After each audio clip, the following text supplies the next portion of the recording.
SportsCenter. I'm Doug Brown with breaking news. Frank Reich is the new head coach of the Carolina Panthers, and the lawyers for interim coach Steve Wilks are not happy about it. Wilks is part of a discrimination lawsuit against the NFL, and his law firm says they are shocked and disturbed by the hiring of Reich, saying there is a legitimate race problem in the NFL. Bengals and Chiefs on Sunday for the AFC title. Kansas City quarterback Patrick Mahomes is hoping he'll be able to play his normal game. Obviously, I feel like I can still do a lot of things, but it's gonna. We'll see as we get closer and closer, and we'll see during the game. I mean, you can't fully do exactly what you're going to be in those moments in the game, but all I can do is prepare myself the best way possible, and then when we get in the game, you hope adrenaline kind of takes over and you can make those throws when you need to. Patrick Mahomes. 49ers coach Kyle Shanahan says he expects Christian McCaffrey and Elijah Mitchell to play in the NFC title game against the Eagles. Both running backs are expected to miss practice today.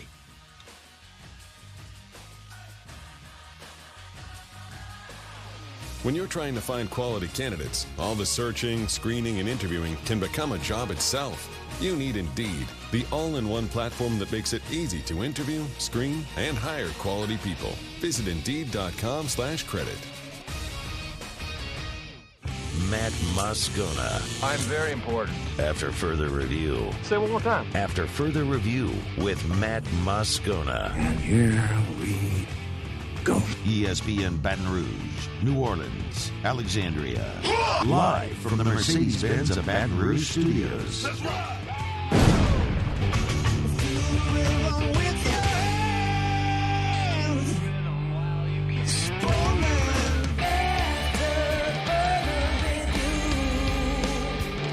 And off we go. Welcome aboard. Glad you're with us. AFR, presented by the Aesthetic Medicine and Anti-Aging Clinics of Louisiana. I'm Matt. This is Shaq O'Neal, and I hate Matt. Paul O'Neal. They're chanting Paul O'Neal's name. Muso. And Mr. Toby Tomplay.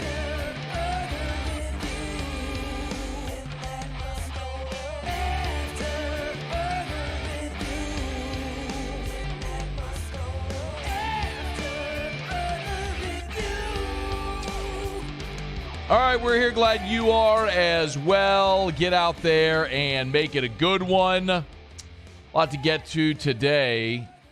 Pels lose again. Disappointing. LSU basketball trying to get back on the right track. We will chat and let you hear from Matt McMahon coming up a bit later in the show as well. We'll start talking a little LSU baseball as we get closer to first pitch. Just about 3 weeks from Friday, the number one team in the country will be on the field. Let's start, though, as we have many days here over the past several weeks, with the latest installment of Payton Watch. Payton Watch.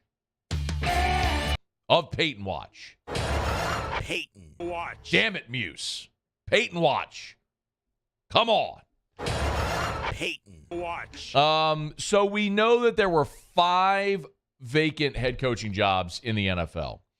There are now 4. The Carolina Panthers have named Frank Reich as their new head coach. We all know the story with Reich. He was the head coach with the Indianapolis Colts. They fired him mid-season, surprisingly brought in Jeff Saturday to replace him, and Reich has now landed in Carolina. So the Panthers are, as they say in their release, going back to the future. He'll be the 6th head coach in franchise history, and a guy that has an offensive background, as we all well know, and was at Carolina in 1995 as the first starting quarterback in franchise history. So, Frank Reich was the OC with the Eagles in 2017 when they won the Super Bowl. He was there with Doug Peterson, got the head coaching job in Indianapolis, and had a nice run in Indy, and then obviously was fired this year.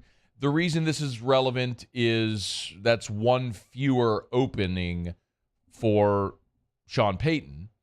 Also relevant here because this is a head coaching job in the NFC South. So there's really 2 paths to discuss the Frank Reich news. One, of course, is what this means about Sean Payton's future, and also the what it means for the Saints in the NFC South now that the Panthers have their head coach. But the Reich news wasn't the only bit of news today on Payton Watch. On Payton Watch. Payton Watch. Okay. D'Amico Ryans. It's been reported by Mike Kliss of 9news.com. Mike Kliss is reporting, and a lot of very reputable outlets are following here with Mike Kliss's report. He covers the Broncos for 9 News. Apparently, Mike Kliss is reporting that D'Amico Ryans is a top candidate for the Denver Broncos. So if D'Amico Ryans does, in fact, land in Denver, that would seem to eliminate the spot that many of us have assumed is the very likely landing spot for Sean Payton, which would be Denver, for all the reasons we've talked about. New ownership group, willing to pay the salary. Russell Wilson is there. Payton's talked about Russ. We've been over this over and over. Randy Mueller was with us last week, former Saints GM. His prediction was that Sean Payton would land in Denver. So if D'Amico Ryans ends up in Denver, now Frank Reich is the coach in Carolina, then the opportunities are dwindling, right, for Sean Payton, unless if that, air quotes, mystery team Diana Rossini alluded to earlier this week does, in fact, jump up and make Sean Payton the offer that he can't refuse. I'll remind you again that earlier this week, we had Jeff Duncan on the show, the man who literally wrote the book on Sean Payton and Drew Brees. Guy was very, very connected when it comes to Sean Payton and news about the former Saints coach.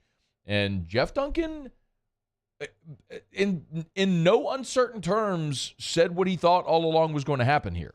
Sean Payton has been leaning to staying at Fox from the outset. So that's where he was at before he went into the interview process. And from people close to him, they told me he would need to be blown away or made an offer he couldn't refuse that was too good to be true to leave. So it's more than likely that's where he's at right now, because he obviously hasn't had an offer yet, and it's going to have to be something that's spectacular. So I think he came into it with that being where he was going to be next year.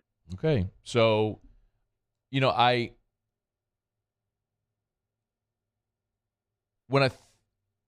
we spend so much time speculating about Sean Payton's future because not of what it means for Sean Payton, but what it means for the Saints, right? Whatever assets the Saints would get for Sean Payton will be really the launching point for the Saints this offseason. But what if Sean Payton doesn't coach anywhere?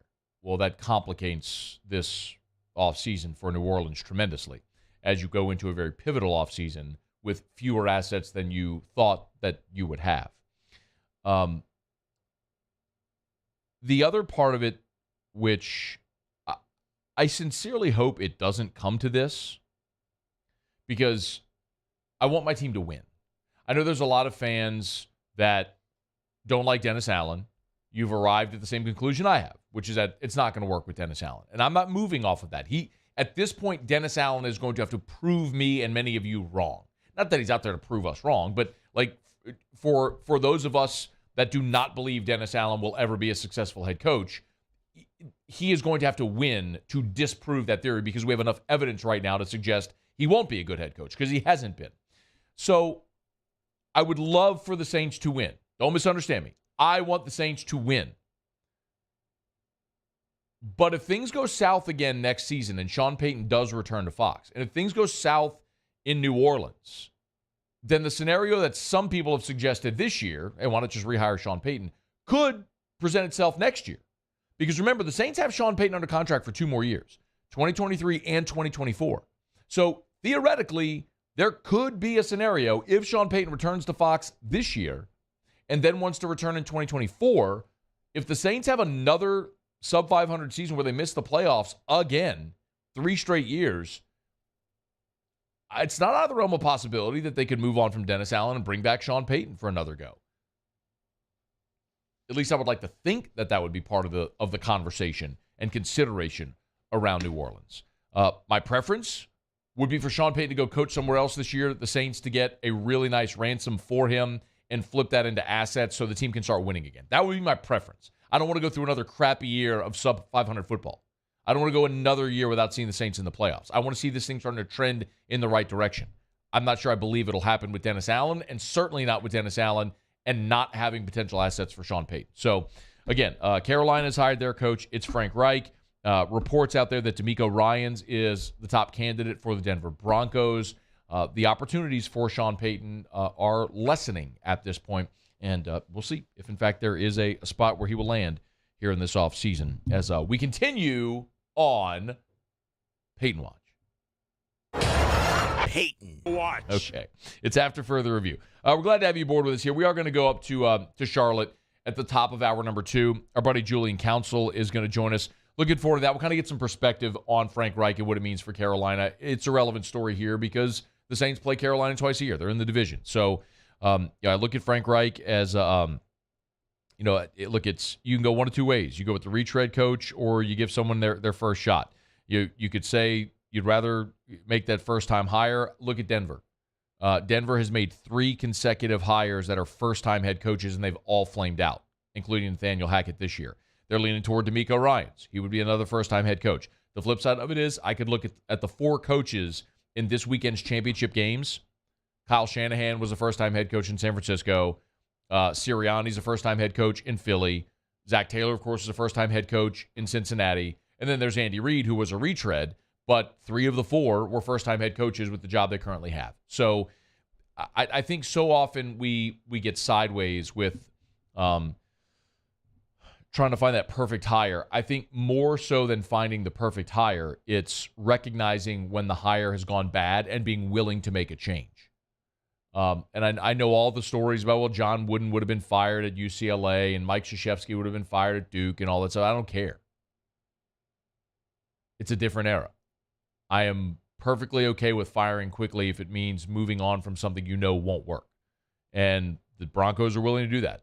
They went through 3/4 of a season with Nathaniel Hackett. We're like, this ain't it, man. This ain't going to hack it. And so they fired him. Some use reaching for the button. I liked it, okay? I love puns. You know that. If by this point you don't know my appreciation of puns, then you don't know me. All right, we're going to keep our eye on it, and we'll head up to Charlotte next hour to take a closer look at what the Panthers have in Frank Reich.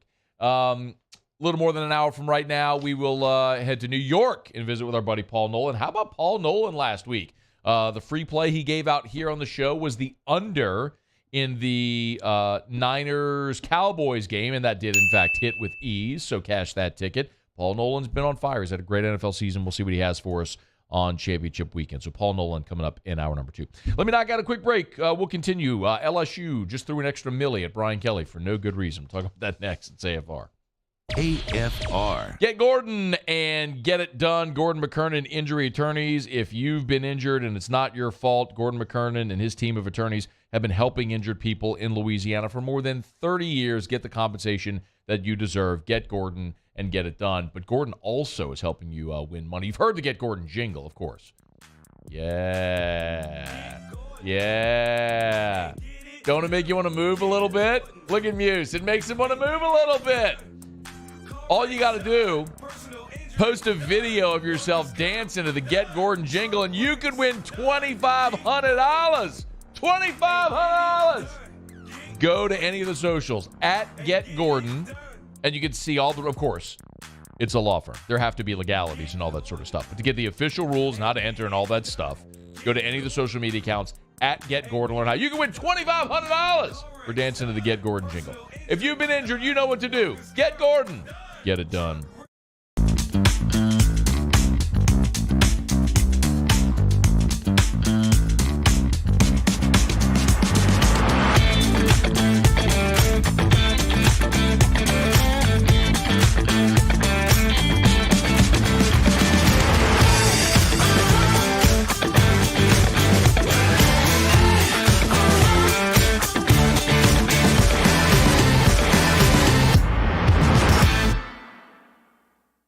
Bayou Ford has $4,000 off MSRP plus $1,000 Ford credit cash on new 22 Ford F-150 XLT trucks. That's $5,000 off plus 0% financing. And all new Bayou Ford vehicles come with a 1 million mile warranty. The crew at Bayou Ford is going to do right by you. Louisiana. It's a place defined by culture, by pride, by passion, by people who do more than love this place. They celebrate it, elevate it, champion it. They are the individuals who embody what makes Louisiana great. The companies that make Louisiana a better place to work and live. the nonprofits leading transformational change in our communities. Champions of Louisiana are all around us, and LWCC is proud to celebrate them because we've always been Louisiana loyal, supporting the workers, the innovators, the change agents of this great place we call home. Who are the champions around you? Together, we can share their stories. Together, we can help our home state thrive. Together, we are Louisiana loyal. Always.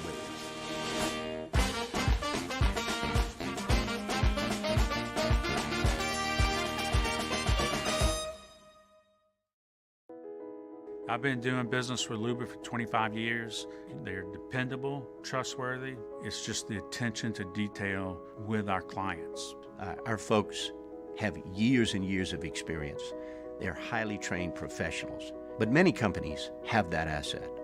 What I'd like to think makes Luba a bit different is that we use those talents in a way that truly is dedicated to serving the needs of the folks who depend on us. At Ochsner, we know healing is a team sport. That's why we've partnered with world-renowned orthopedic surgeon Dr. James Andrews to create the Ochsner Andrews Orthopedics and Sports Medicine Institute. Whether you're a professional athlete or a weekend warrior, our team of specialists are dedicated to getting you back in the game. So whatever your reasons are for reaching your personal best, we've only got one: you. Ochsner Andrews Institute. Long live you.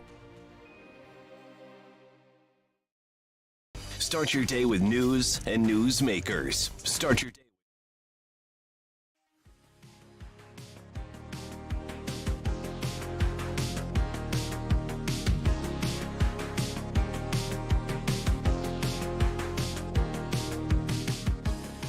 After further review with Matt Moscona, presented by the Aesthetic Medicine and Anti-Aging Clinics of Louisiana, Baton Rouge, Lafayette, and online at theantiagingclinics.com. ESPN Baton Rouge, New Orleans, Alexandria.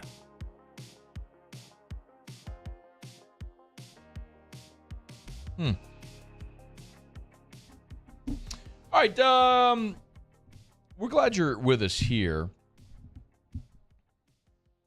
We still need to create our faux reporter. Maybe we can call him Pat Scamona. Are we doing it for Major League Baseball? Is that what we decided, or NFL? Let's make that the Twitter poll question of the day. Okay. Our fake AFR reporter. What should said faux person cover? And you could throw multiple things out there. You throw out NFL, Major League Baseball, drop your comments below. NBA. Sure, but I mean, I feel like we could probably also get things that people might say, like the food scene or music. For those that don't know, I've come to a conclusion. We discussed this yesterday on the show that Dov Kleeman is not a real person. Dov Kleeman, who is a Twitter, Dov Kleeman has a Twitter page that has over 100,000 followers and claims to be an NFL reporter. However, there is no record anywhere of Dov Kleeman ever reporting for the NFL with any noted outlet. And there are no pictures of this person anywhere on the internet. So and if you look, there's never any original reporting. It's always just sharing videos or quote tweeting this or that, or secondhand reporting something like Frank Reich is going to be the head coach of the Panthers, per Adam Schefter, whatever. So I believe Dov Kleeman is not a real person. So I want to do the same thing. I want to just create a Twitter account for a faux person. We can call him Pat Scamona or whatever we want to call him. I mean, that may be a little bit of a giveaway. Yeah, to call Pat Scamona. But we'll come up with just a fake avatar, and we'll just see how many people we can get. We'll just do the same thing. We'll just curate information, see how many people will follow the page. We'll pay the $8 a month or whatever to get the page verified. We'll just see what people want us to follow. This would be something that only our audience will know, and I think that could be a fun thing to see over the span of a year to however long we could build up that page. I have a NFL, MLB, other comment below. Well, you could throw something else. You get 4 options. Well, what do you want it to be sports? I was going to leave the other. Muse. Just put a poll question up, man. But you got 4 options. Every time I do that. Yeah. Utilize your 4 questions. Your 4 options. You just got to make sure you keep other as a consideration when necessary. I'm putting NBA. There you go, Muse. I love that you made an executive decision. Like Speaking of the NBA, Pels lost again. That hurt last night. My goodness. Sixth straight. I'll tell you, last night was one of the first times that I was really frustrated with Willie Green. He allowed a 16-0 run without burning a timeout and allowed that game to get away. So it's a bummer, man. Six straight. And I know inherently over an 82-game season that you're going to have injuries and you're going to have slumps. Just like you're going to have stretches and long winning streaks, similarly you're going to have the opposite. I mean, unless if you're the 73-win Warriors, the 72-win Bulls, whatever the case may be. You're going to go through it at times. But last night felt like a great opportunity to snap that skid. Man, you're at home. You're a favorite against Minnesota. You had BI back, and you were just not a good team in the second half, and you lost your sixth straight. So we'll get to more of that. Willie Green was ejected in the game last night, so we'll get to more of that in the next hour and look ahead for the Pels. But a disappointing loss as they've made it to. It's now the losing streak has gone to 6 consecutive. All right, it's after further review. You probably saw this story.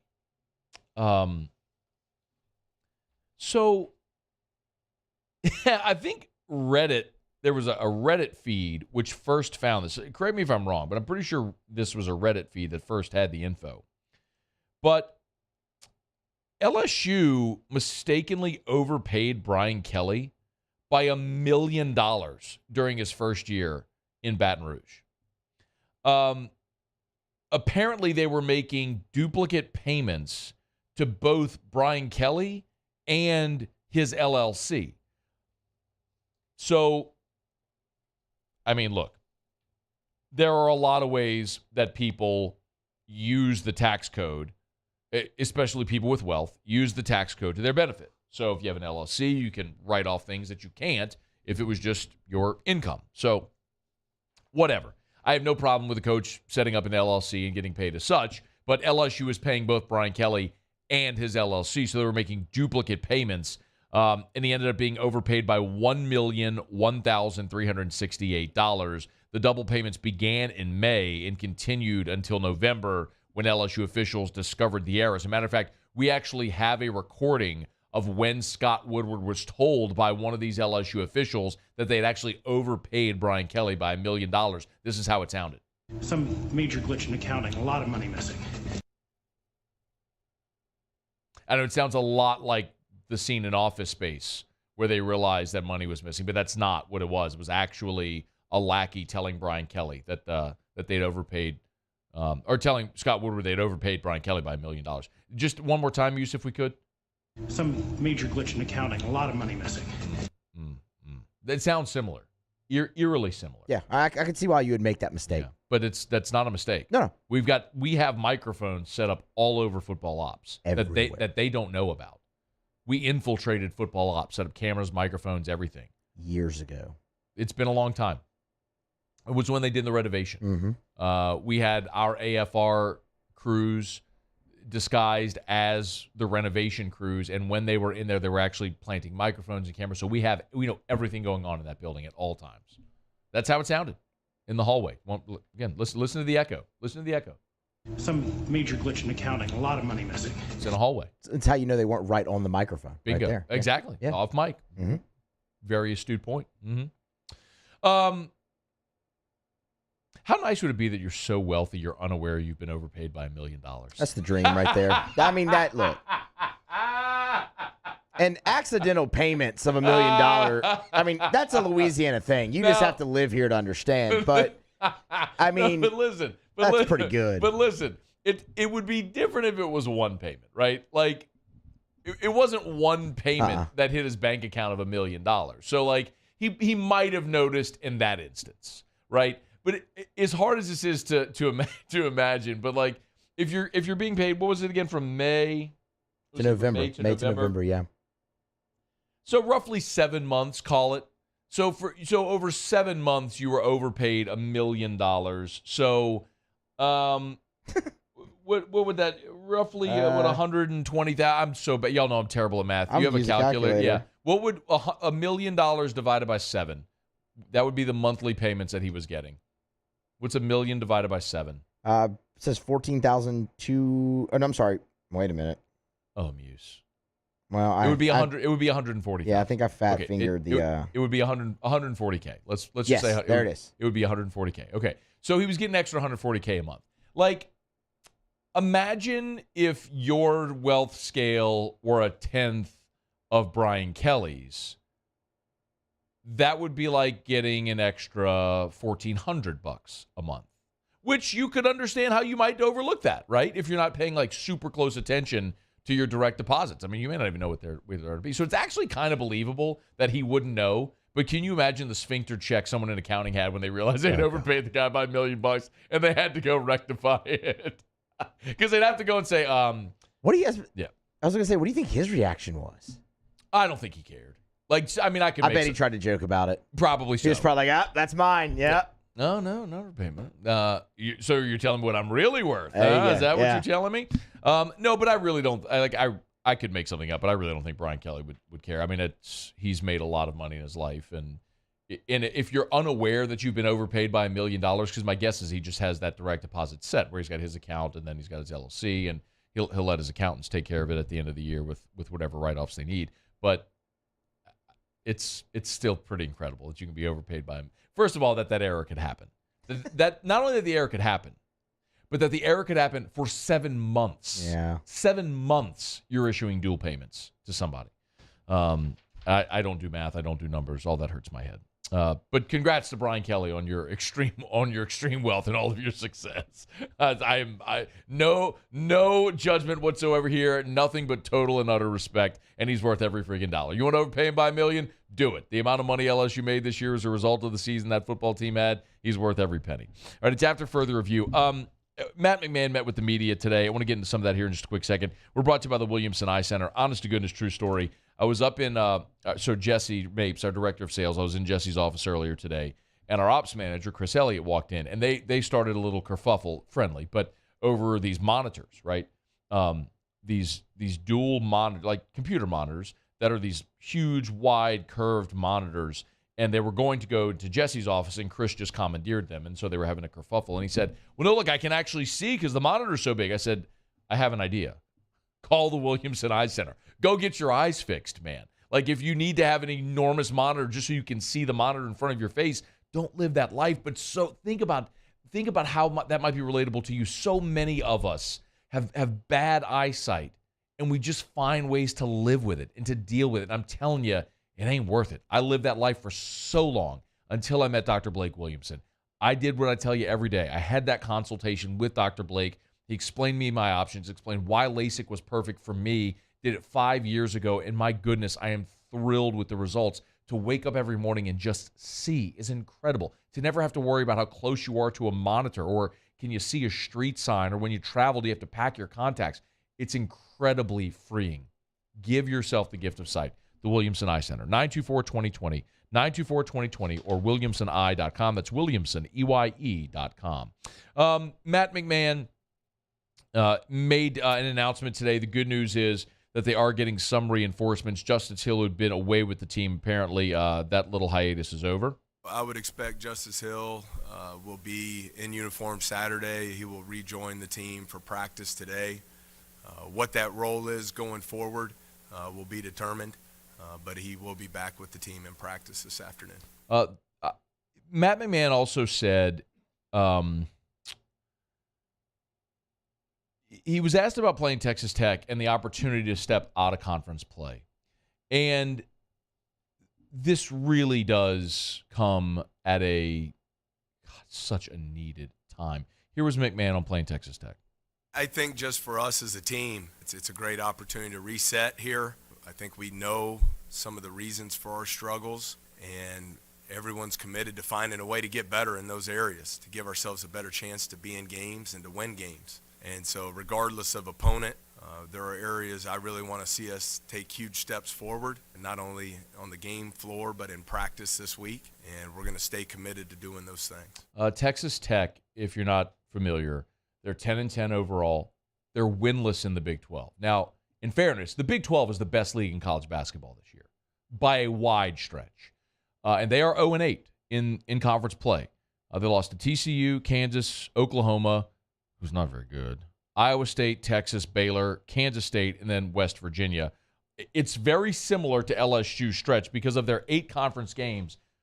TCU, Kansas, Iowa State, Texas, Baylor, Kansas State, 6 of the 8 have been against ranked opponents. The 2 losses against unranked opponents were at home against Oklahoma and West Virginia. So against the two worst teams in the league ahead of Tech. Texas Tech is 0-8. They're the worst team in the conference. The 2 teams at 2-6 in the league are West Virginia and Oklahoma. So my point is LSU and Texas Tech are kind of on par. They're the worst team in their league. And you get this game at home, something's got to give. Somebody's awful losing streak is going to end on Saturday. And I am sincerely hopeful that LSU goes out, plays a really spirited game. The crowd gets behind them, and they manage to get back in the win column because you desperately need it. And you get it. You get an opportunity. This is the most winnable game you will have had on your schedule since you started conference play. So see if they can go get it.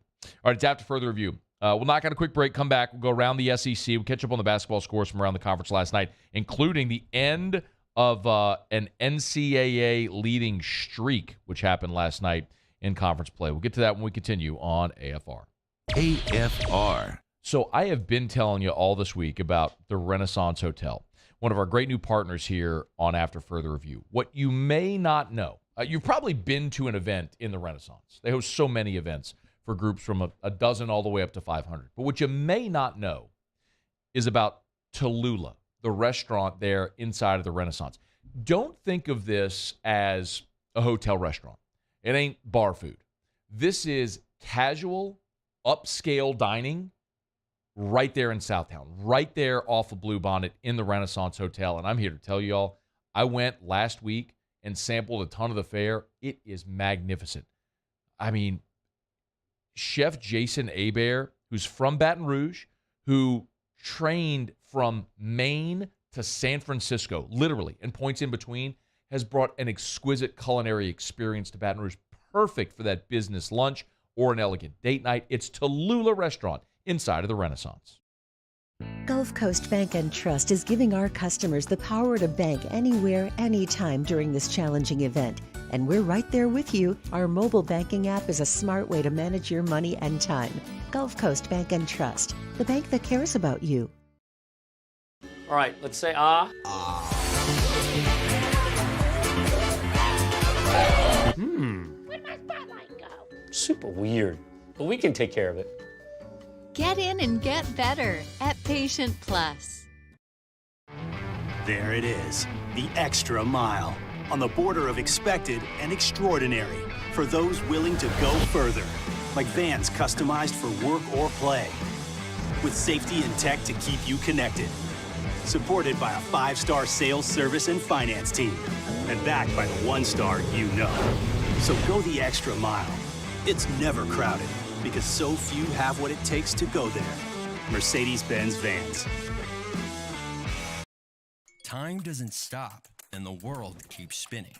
Community, culture, and communications, the powerful circle that connects us together. We're creating the next evolution, a network built for every possibility, moving faster than ever before, streaming us forward into the future. And the revolution is closer than you think. RTC, ETEL, and Vision are now Rev. New name, same company. I've been doing business with Luba for 25 years. They're dependable, trustworthy. It's just the attention to detail with our clients. Our folks have years and years of experience. They're highly trained professionals. But many companies have that asset. What I'd like to think makes Luba a bit different is that we use those talents in a way that truly is dedicated to serving the needs of the folks who depend on us.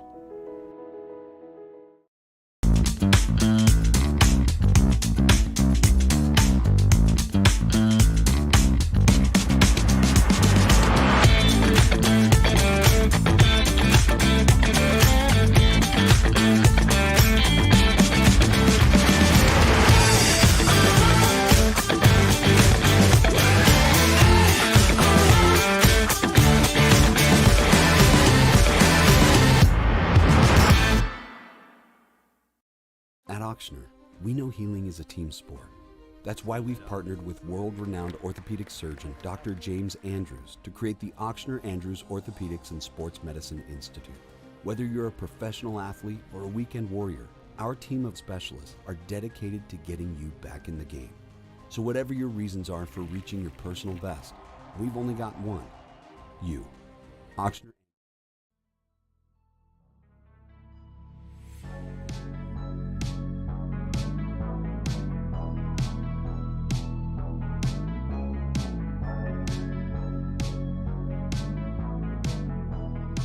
After further review with Matt Moscona, presented by the Aesthetic Medicine and Anti-Aging Clinics of Louisiana, Baton Rouge, Lafayette, and online at theantiagingclinics.com. ESPN Baton Rouge, New Orleans, Alexandria. So we talked about LSU overpaying Brian Kelly by $1 million in year one. LSU's got nothing on the NCAA, which made about $59 million disappear. The NCAA reported a fiscal loss of or a loss of $59 million during the 2022 fiscal year. Now, look, with shrewd accounting, you can always make something look like a loss on paper. And I'm not saying that anything nefarious was done. Please don't misunderstand. But the NCAA did operate at a $59 million deficit despite generating $1.14 billion in revenue. Of course, most of those from the NCAA basketball tournament. But so for example, the NCAA is a nonprofit, so they have to record unrealized investment losses. So the NCAA has investments, and if you lose on those investments, which a lot of people who have investments probably lost this year, it's not a realized loss until you cash out. So you haven't really lost anything. That the investment has lost perceived value, but it hasn't lost anything. You haven't lost anything until you actually realize those losses and cash out. So anyway, those losses total $90.5 million. So that's a huge part of why the number is what it is. But and then the biggest expenditure that the NCAA has is that they pay out $657 million last year to Division I conferences and schools. I mean, that's how the NCAA operates, right? I mean, the NCAA organizes championships. That's how they generate their revenue, and then they share that revenue with the schools and the conferences. So, and then the NCAA takes its share as well, similar to how conferences operate, whereas the conference operates and all the money from all generated by all the schools goes into one big pot. It's divvied up evenly among the member institutions, and the league gets a share. Well, the NCAA gets a share as well. But it underscores the point where I know a lot of people focus so often on the $1.14 billion. You'll say, man, the NCAA generated $1.14 billion. How in the world do they not have enough money to pay the players? Well, this is why.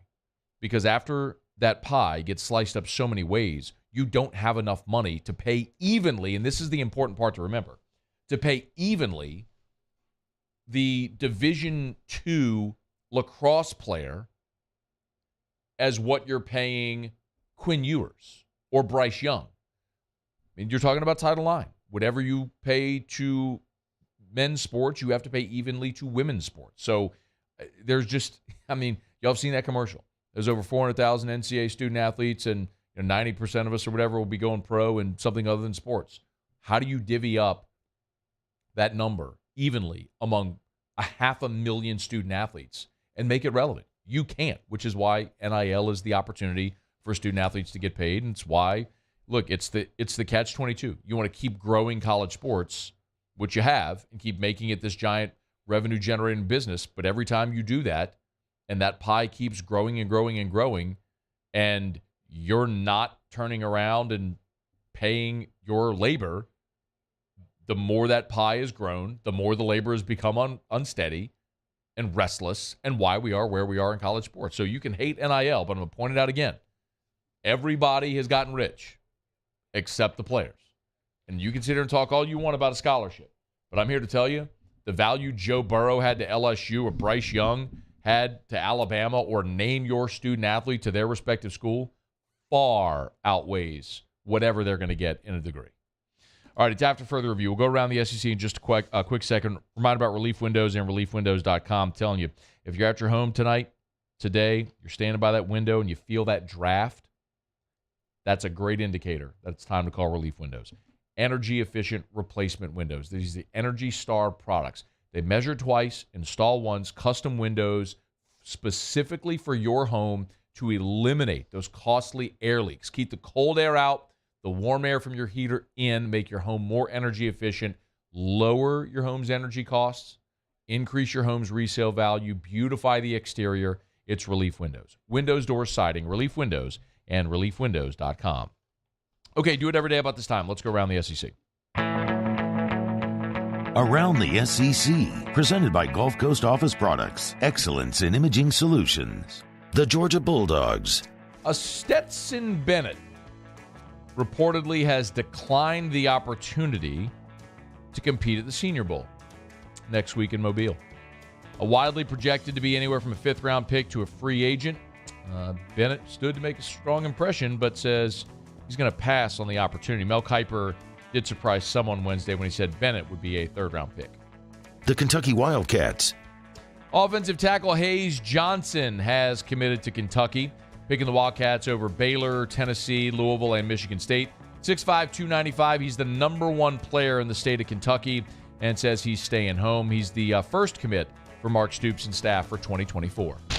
The South Carolina Gamecocks. Three-star wide receiver Elijah Caldwell made his pledge on Thursday, and he is staying home in the state of South Carolina to play for the Gamecocks. Chose South Carolina over NC State, West Virginia, and others. 6 foot, 190-pounder. Caldwell becomes the fourth wide receiver to join the 2023 recruiting class. South Carolina is ranked 16th, as the 16th ranked signing class in the country. On the hardwood, Alabama ekes past Mississippi State. The second-ranked Tide avoid the upset. They win 66-63. Bama with a 10-point advantage in the second half to come back after trailing by 7 at half on their home floor. Second-ranked Tide remain unbeaten in conference play at 8-0. Tennessee blasted Georgia 70-41. The Vols all the way up to fourth in the country right now. The nation's longest active home winning streak came to an end on Wednesday night. Auburn, their 28-game home winning streak snapped when Texas A&M went into Auburn and won 79-63, a 16-point rout for the Aggies. And Florida, no trouble at home with South Carolina. 81-60 was the final there as the Gators improved to 5-3 in conference play. Carolina falls to 1-6.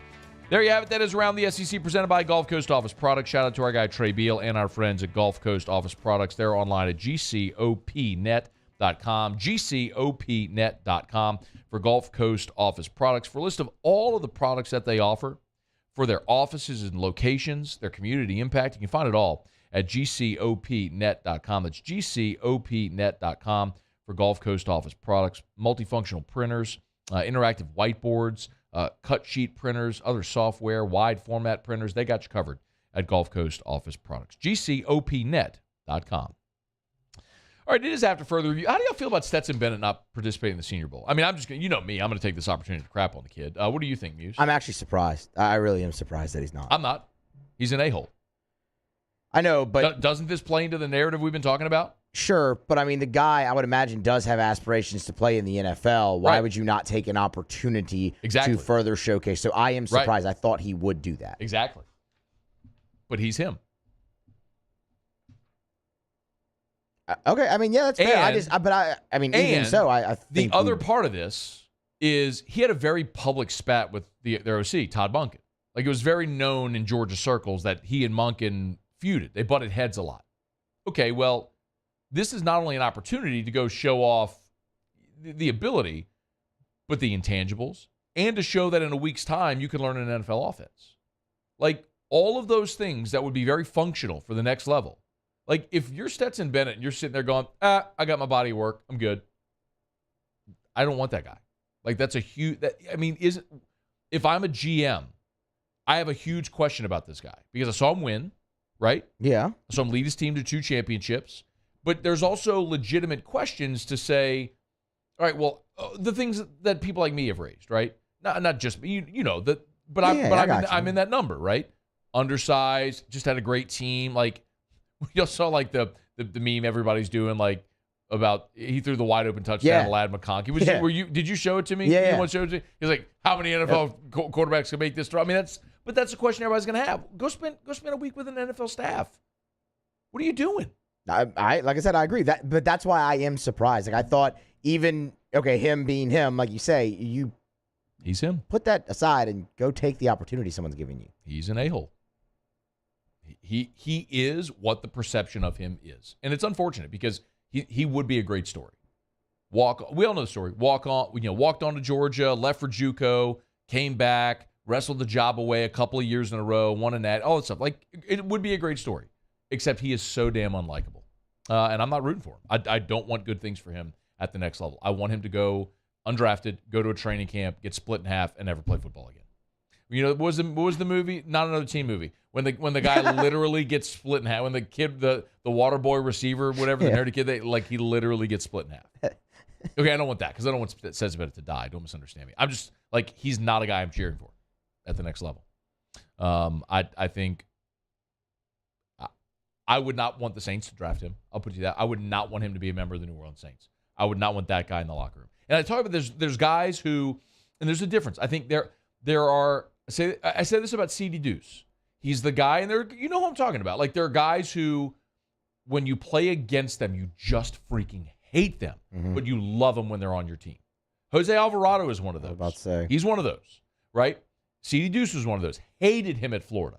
But when he's the guy that's going to go stand in front of Tom Brady and cross his arms and smack talk and all that, you love when that guy's on your team. The height with the Absolutely. Bears running back. With Tariq Cohen. Yeah, Owen, yeah. But it's like Stetson Bennett isn't that guy. He's just, because he's not that guy on the field, he's just not a likable guy. Like, that's not the personality I would want in my locker room. So, anyway, Stetson Bennett not going to participate in the Senior Bowl. By the way, OTB will be at the Senior Bowl all next week, so Hester and T-Bob will be live from Mobile. Make sure you catch their shows all next week from the Senior Bowl. Get great access to coaches and players and front office members and all that stuff. So make sure you check out OTB next week live from the Senior Bowl. I'm late. Let me grab a quick break. It's AFR. AFR. Brought to you by Clegg's Nursery. Buy local, shop local at Clegg's Nursery. Any of their 4 locations. Seagan near Airline, LA 16 in Denham, Mid-City on Donmore, and the Garden Center on Greenwell Springs. You know where to find them. It's at Clegg's Nursery, and this is the time to just plant something. It is the perfect time to plant trees, shrubs, fruit trees. If you're thinking of planting a tree, do it now. This is the time to do it. The perfect weather conditions. Also, Clegg's has a perfect selection of colorful bedding plants that love this cooler weather. Yes, there are bedding plants that love the cool weather. If you're a green thumb, you know that. If you're not, no worries. Go to Clegg's and just ask somebody in a blue shirt because they have the knowledge, the experience, and the willingness to help. It's at Clegg's Nursery. Get by any of the 4 locations in the greater Baton Rouge area. Remember, Clegg's is partnered with True Value Hardware Store, so anything you'd find at a True Value Hardware Store, you'll also find at Clegg's Nursery. Buy local, shop local at Clegg's Nursery.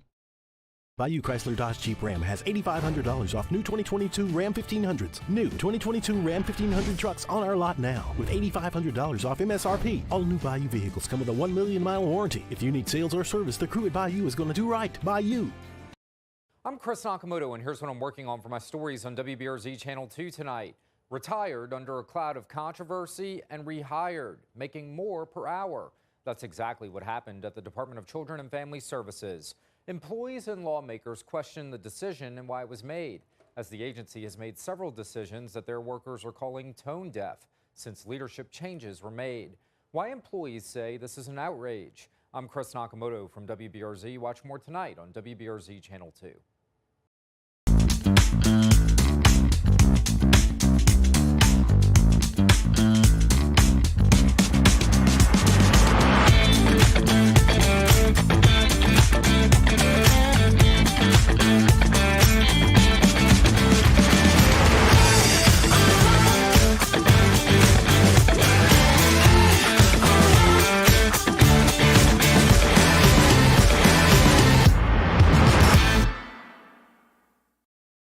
Louisiana.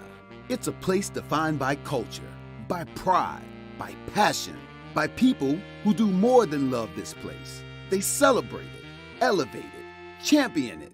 They are the individuals who embody what makes Louisiana great. The companies that make Louisiana a better place to work and live. The nonprofits leading transformational change in our communities. Champions of Louisiana are all around us, and LWCC is proud to celebrate them because we've always been Louisiana loyal, supporting the workers, the innovators, the change agents of this great place we call home. Who are the champions around you? Together, we can share their stories. Together, we can help our home state thrive. Together, we are Louisiana loyal. Always.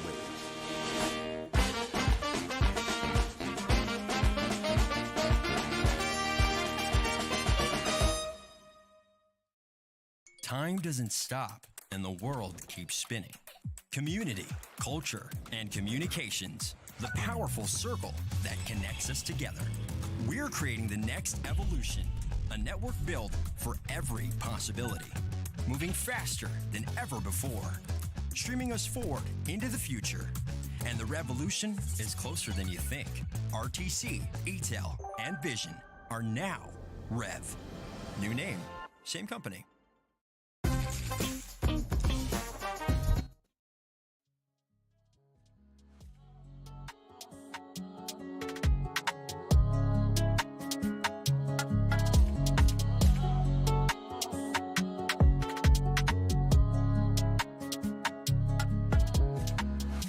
After further review with Matt Moscona, presented by the Aesthetic Medicine and Anti-Aging Clinics of Louisiana, Baton Rouge, Lafayette, and online at theantiagingclinics.com. ESPN Baton Rouge, New Orleans, Alexandria. A few days of treatment, a few days of rehab. Excited to get on the practice field and kind of test it out and see where I'm at, but it's feeling good so far. That was Patrick Mahomes after practice on Wednesday. Did go through drills with the Chiefs, said he wanted to get out there, test that ankle. He's going to play on Sunday in the AFC Championship game. It's just a matter of how effective he will be. And it's a rematch of last year's AFC Championship game where Joe Burrow and the Cincinnati Bengals went into Arrowhead Stadium and got a win. They've won 3 straight in this series against the Chiefs. It's kind of incredible the dominance they've had. And Mike Hilton, a former Ole Miss Rebel, made note of it. If you haven't seen this yet, so NFL Films cameras were rolling on the sideline this weekend when the Bengals went into Buffalo and scored that win on Sunday in snowy Ralph Wilson Stadium. And Mike Hilton on the sideline came up with a new name for the Chiefs Stadium. Give a listen. We'll see y'all in Burrowhead. Yeah, baby. Let that sink in your mind. We'll see y'all in Burrowhead. If you didn't make it out, you played again, Muse? We'll see y'all in Burrowhead. We'll see y'all in. We'll see y'all in Burrowhead. Thank you. We'll see y'all in Burrowhead. He called Arrowhead Stadium Burrowhead. Now listen, I am all about a team celebrating a win. I am all about trash talk. I mention all the time. I wish sports were more like promos for wrestling, where you had big outlandish personalities saying what they want. If I were a Bengals fan, however, I would be a little leery after having heard that, because the last thing in the world you want to do is give added incentive to your opponent, especially one that you've had a lot of success against over the last couple of years. And Travis Kelce, who I believe is inarguably the best tight end in football. You could make a case for George Kittle, of course. But Travis Kelce was on the New Heights podcast and was asked about the Burrowhead comment made by Mike Hilton, and he heard it. Getting everybody fired up. We are the loudest stadium in the world on record.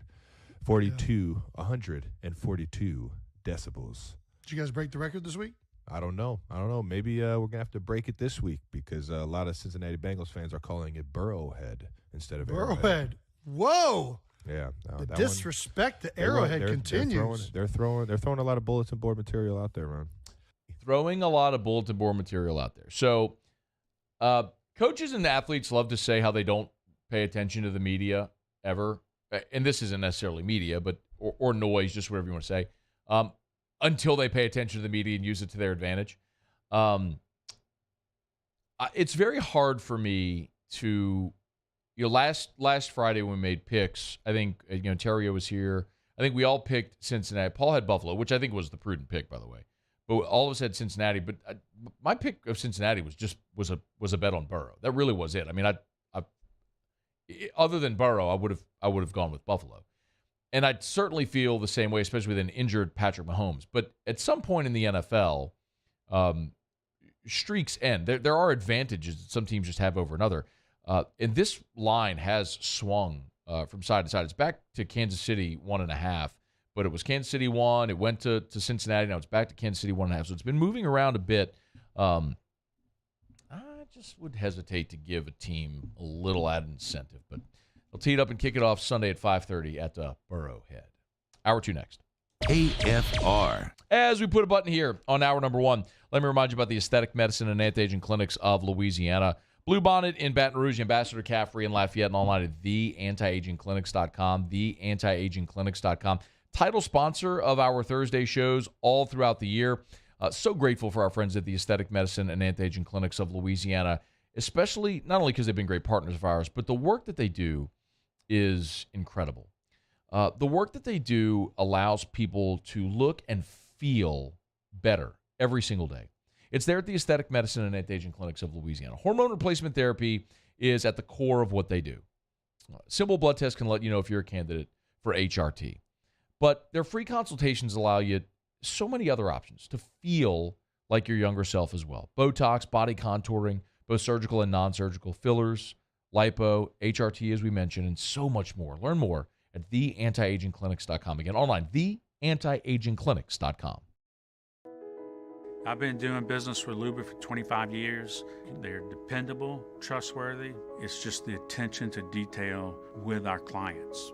Our folks have years and years of experience. They're highly trained professionals, but many companies have that asset. What I'd like to think makes Luba a bit different is that we use those talents in a way that truly is dedicated to serving the needs of the folks who depend on us. Bayou Ford has $4,000 off MSRP plus $1,000 Ford credit cash on new 22 Ford F-150 XLT trucks. That's $5,000 off plus 0% financing. And all new Bayou Ford vehicles come with a 1 million mile warranty. The crew at Bayou Ford is going to do right by you.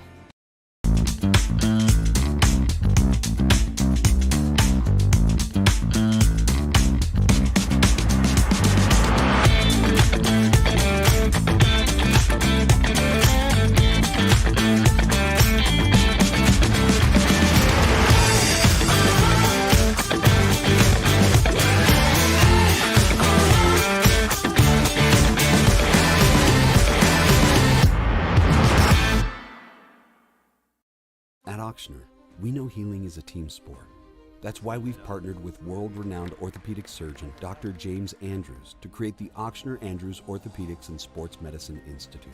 Whether you're a professional athlete or a weekend warrior, our team of specialists are dedicated to getting you back in the game. So whatever your reasons are for reaching your personal best, we've only got one. You. Ochsner-Andrews Institute. Long live you. Louisiana. It's a place defined by culture, by pride, by passion, by people who do more than love this place. They celebrate it, elevate it, champion it. They are the individuals who embody what makes Louisiana great. The companies that make Louisiana a better place to work and live. The nonprofits leading transformational change in our communities. Champions of Louisiana are all around us, and LWCC is proud to celebrate them because we've always been Louisiana loyal, supporting the workers, the innovators, the change agents of this great place we call home. Who are the champions around you? Together, we can share their stories. Together, we can help our home state thrive. Together, we are Louisiana loyal. Always.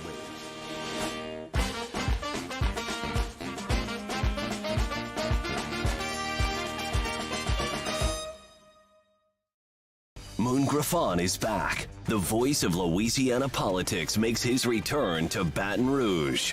Catch the Moon Griffon Show weekdays from 9 to 11 a.m. on Talk 107.3.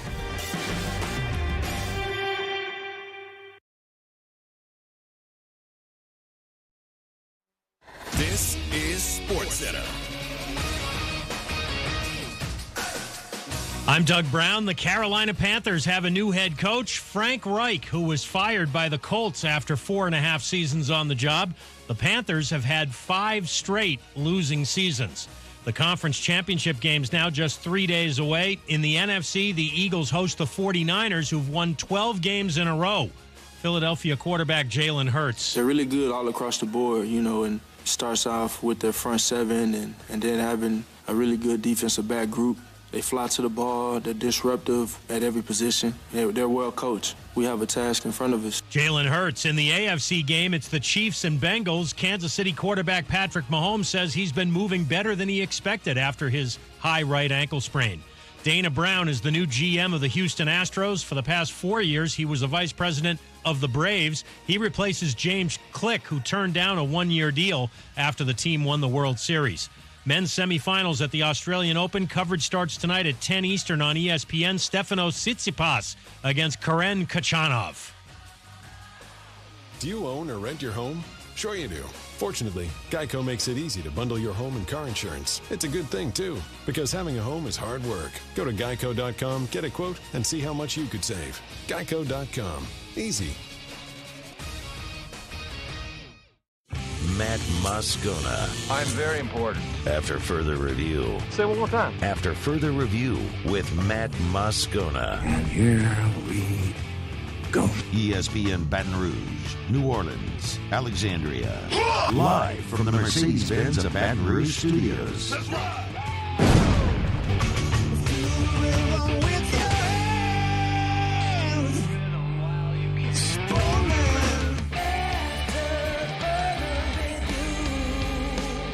Hour 2, off we go. Welcome aboard.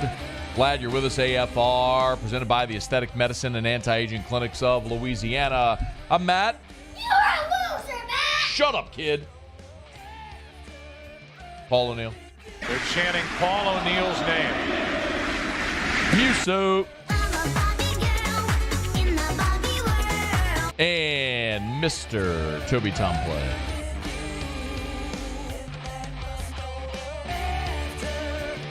All right, we're here. Glad you are as well. Get out there and make it a good one. Paul Nolan, bottom of this hour.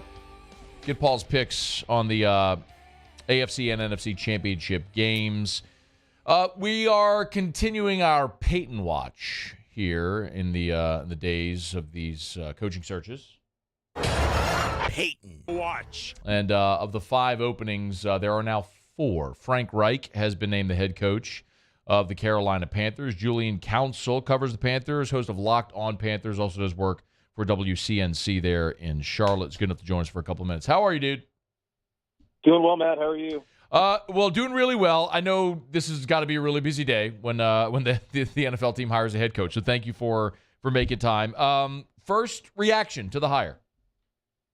I think it's a good hire. Honestly, it makes sense considering the last guy that was here in Carolina, Matt Rule, didn't have a ton of NFL experience, only spending 1 year as an assistant offensive line coach under Tom Coughlin in New York. And as we see in college and in the NFL with coaching hires, you typically want to find the opposite of your ex, and that certainly is Frank Reich, who at 61 years old is basically a peer of Panthers owner David Tepper, who's 65. He's an experienced head coach, being in Indianapolis, having gone to the playoffs 2 of the 5 years there. I know things didn't end up well this season, but we can look at all the quarterback turnover there. We can kind of deduce why Frank Reich's still not the head coach there in Indianapolis, and also holds Jim Irsay of it all. So he has the offensive background. He played quarterback here in Carolina, was actually the first ever quarterback here in Carolina. Started the first 3 games back in the inaugural season in 1995. So having the experience as being a head coach, having the offensive background, which apparently David Tepper wanted, and it was very obvious when you first saw the coaches that he was out there requesting to talk to a lot of young OCs that he wanted an offensive mind with quarterback background. So Frank Reich fits the mold. He's had success as a coach. And the hope is now that here in Carolina, he can bring that sustained success that David Tepper promised us when he fired Ron Rivera, but that obviously did not happen with Matt Rule here. So Steve Wilkes took over a really tough spot, did a really good job. How seriously was he considered for the job? Well, according to Tom Pelissero of the NFL Network, from his reporting, it looked like it actually came down to Frank Reich and Kellen Moore, the offensive coordinator there in Dallas, who had interviewed for the first time on Tuesday and was told to stay overnight on Wednesday to interview for a second time. So it looked like it was Reich and Moore who were the final two, while the final third one would have been Steve Wilks. Wow. It's hard to really say how serious he really was being considered for this job, considering back in October when Matt Rule was fired, David Tepper said at that press conference when he named Wilks as the interim that Wilks would have to do an incredible job to even be considered for the full-time head coaching job. And at 6-6 as the interim head coach of the last 12 games of the season and having the Panthers playing an important game week 17 on the road in Tampa Bay, where they're right there on the doorstep of the playoffs, I would say he did an incredible job considering what everyone thought he was going to do, and losing Christian McCaffrey and trading away Robbie Anderson. He didn't do anything in Arizona, but still trading away your number 2 wide receiver, losing staff members, whether they wanted to follow that rule in Nebraska or whether Steve Wilks didn't have any use of them here in Carolina. He did a great job turning around his locker room, finding the culture, establishing that, and all the players are behind him. So I don't really know how much he really was considered when it was very clear from the beginning that David Tepper wanted an offensive-minded head coach. He also wanted an experienced head coach, which Steve Wilks was, but he doesn't coach offense. So I guess that was, at the end of the day, what hurt him, his chances at least being head coach here in Carolina. So someone that does coach offense, of course, is Sean Payton. And Sean's been the topic of a ton of conversation here every day because his future is going to be interwoven with the Saints because of whatever the Saints might be able to get for him. So you just mentioned, obviously, Frank Reich, who got the job, Kellen Moore, who apparently finished runner-up, and then Steve Wilks, who might have been third. Why wasn't Sean Payton more seriously considered for this gig? Probably because it was going to cost him first-round picks, maybe one this year and another next year, and help New Orleans get their quarterback. I don't know what they want to do down there as far as Mickey Loomis and Gail Benson goes, that organization trying to find a franchise quarterback. But I think it was that. I mean, David Tepper, he's a guy that wants to be able to protect assets. The Panthers have not done a great job of that with draft picks the last couple of years, trading to get Sam Darnold, trading to get Baker Mayfield, and some of the other moves that they've made. It made sense after getting McCaffrey to San Francisco and being able to recoup some of those picks that they would start to build a better roster and build the right way and not give away some of these valuable assets. And knowing that they need a quarterback, having the 9th overall pick, likely needing to trade up to get the guy that they actually want, I did not see how getting Sean Payton, trading for him, was going to allow them to do that in the same offseason. And how does that help the team move forward from the position where they're already at on this quarterback merry-go-round of mediocrity? So I really feel like that's what it came down to. I don't think David Tepper had any problem paying Sean Payton $20-25 million per year. You already saw what he gave Matt Rule. He wouldn't blink at that. It was the assets that really were the issue. Like, Denver's price was probably a little bit more manageable than Carolina's price, but knowing that they're in the same division, I can't imagine Mickey Loomis was going to get the Panthers a discount to have Sean Payton come here and coach in Carolina. He's on Twitter at Julian Council. Probably a great opportunity to go subscribe up to Locked On Panthers with a new coach being hired there. Also a contributor there at WCNC in Charlotte. Okay, so let's talk about the Panthers' future with Frank Reich. Most obviously is quarterback. Like, what's the scuttle there, Julian? What are they going to do under center? It sounds like they want to take a rookie. And from someone I talked to this week, it looks like David Tepper is really eyeing C.J. Stroud out of Ohio State. And anyone who watched that game against Georgia on New Year's Eve, the dude balled out in that loss. And he showed a lot of things that people were hoping to see from him during his tenure, his career at Ohio State. So I imagine he's going to be one of the top quarterbacks taken. Of course, Will Levis will be an option. Maybe Bryce Young will be an option. We'll see about Anthony Richardson. Those four guys are going to be heavily scouted by the Panthers over the next couple of months. So it looks like a rookie is the option, especially when you look at bringing Teddy Bridgewater. And part of that was Joe Brady being hired as the OC and then trying to have a bridge until they found the right guy. It's been the panic moves of bringing in Baker Mayfield and Sam Darnold the last two off seasons. I have a hard time believing that David Tepper, the owner here in Carolina, is going to want to go back down the veteran route and that they would want to do it the right way. And you got to think about Frank Reich, too. He's a guy who took that Colts job with Andrew Luck as his quarterback, and then Luck decides to retire. He stuck with Jacoby Brissett for a season. Then the next year it's Phillip Rivers, who then retires after they get to the playoffs. Then it's Carson Wentz. That doesn't work out this year. It's Matt Ryan. That gets him fired. Frank Reich's going to want stability also at the quarterback position. I think he's going to want to have a young rookie quarterback come in here and be under center in Carolina. And they're certainly perfectly positioned to go out there and get their guy if it's staying at 9 or trading up in the draft this spring. Man, it's so similar to where the Saints are. I mean, you mentioned Teddy Bridgewater and Darnold and Mayfield. It's like the Saints are circling through that same thing right now. And both these teams in the same division. It's part of the reason, I think, why the South is what they are. But how close how close is there a feeling to Carolina to being a team that's competitive and back in the playoff mix? Well, they're clearly not that far away when they were right there in the mix in Week 17, where if they would have beat Tampa Bay, then beat New Orleans the week after that, which they did. Who knows what would have happened had they beat Tampa Bay, if they would have been able to follow up and have that success again.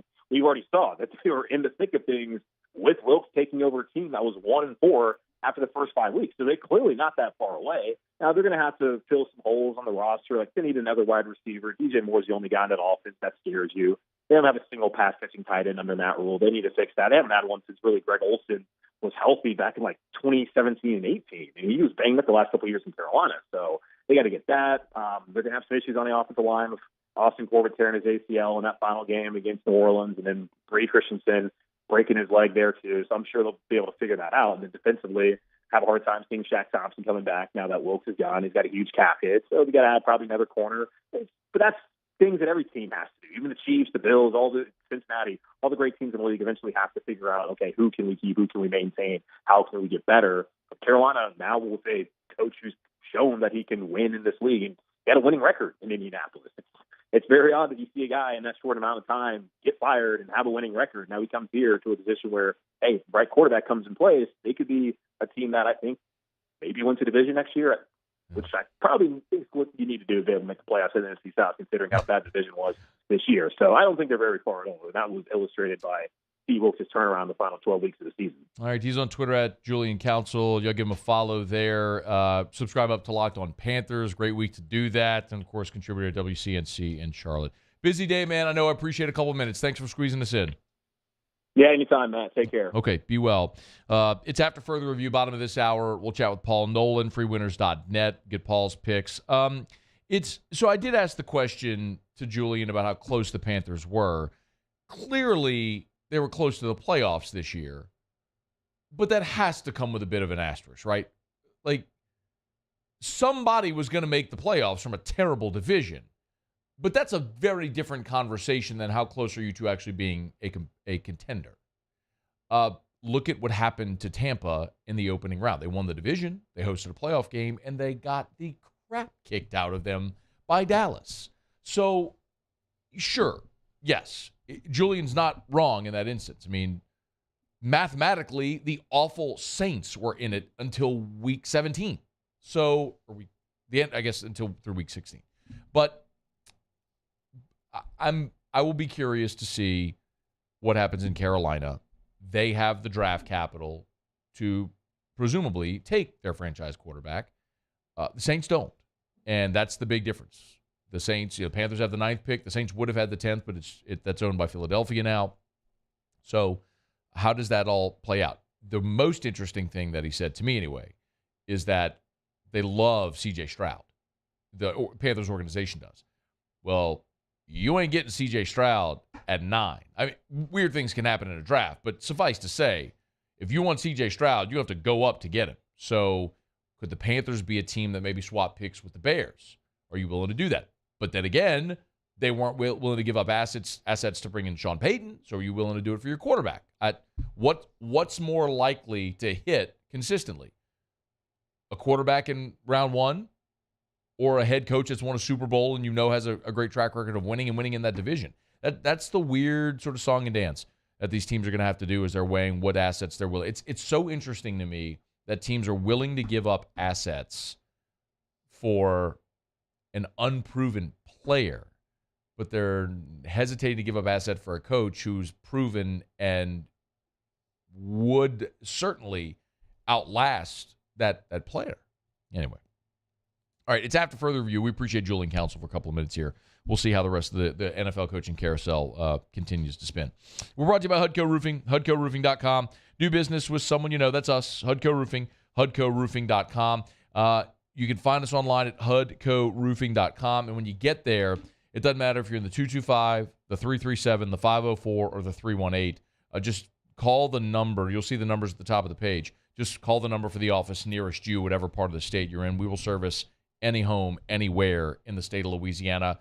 Awful weather Tuesday night across much of our state. If you had roof damage or think you might have had roof damage, we'd love to give you a free, no-obligation roofing inspection. When you do, ask about Fortified Roofing. HUDCO is Louisiana's first Louisiana-based certified fortified roofing company. And when you check the boxes of a fortified roof, it essentially says, look, you could still have roof damage, but when your roof is fortified, it's going to prevent damage to the interior of your home, preventing those leaks, which then cause so much more damage and exacerbate the issues. Ask about HUDCO Roofing's fortified roofing program, which could save you as much as 50%, 50, on your homeowner's insurance. It's HUDCO Roofing. Do business with someone you know. HUDCO Roofing and HUDCOroofing.com. Okay, Pels lose their 6th straight. We're going to get to that. And I want to talk a little bit about Aaron Rodgers' future. That's a bit up in the air right now, considering another move that happened today. And as the Saints are going to be in the quarterback market, presumably, how the chairs shuffle, they're in musical chairs, is certainly going to impact New Orleans directly and indirectly. We'll talk about it as we continue here on AFR. AFR. Follow us on Twitter at 1045ESPN to cast your vote in the Citizens Bank and Trust poll of the day. Vote daily inside Off the Bench, anytime. Hunt Palmer. And after further review, Citizens Bank and Trust brings you the poll of the day via Twitter at 1045ESPN. Bayou Chrysler Dodge Jeep Ram has $8,500 off new 2022 Ram 1500s. New 2022 Ram 1500 trucks on our lot now with $8,500 off MSRP. All new Bayou vehicles come with a 1 million mile warranty. If you need sales or service, the crew at Bayou is going to do right. Bayou. I've been doing business with Luba for 25 years. They're dependable, trustworthy. It's just the attention to detail with our clients. Our folks have years and years of experience. They're highly trained professionals, but many companies have that asset. What I'd like to think makes Luba a bit different is that we use those talents in a way that truly is dedicated to serving the needs of the folks who depend on us. Time doesn't stop, and the world keeps spinning. Community, culture, and communications, the powerful circle that connects us together. We're creating the next evolution. A network built for every possibility, moving faster than ever before, streaming us forward into the future. And the revolution is closer than you think. RTC, ETEL, and Vision are now Rev. New name, same company. At Auctioner, we know healing is a team sport. That's why we've partnered with world-renowned orthopedic surgeon Dr. James Andrews to create the Auctioner Andrews Orthopedics and Sports Medicine Institute. Whether you're a professional athlete or a weekend warrior, our team of specialists are dedicated to getting you back in the game. So whatever your reasons are for reaching your personal best, we've only got one. You. Auctioner Andrews Institute. Long live you. Louisiana. It's a place defined by culture, by pride, by passion, by people who do more than love this place. They celebrate it, elevate it, champion it. They are the individuals who embody what makes Louisiana great. The companies that make Louisiana a better place to work and live.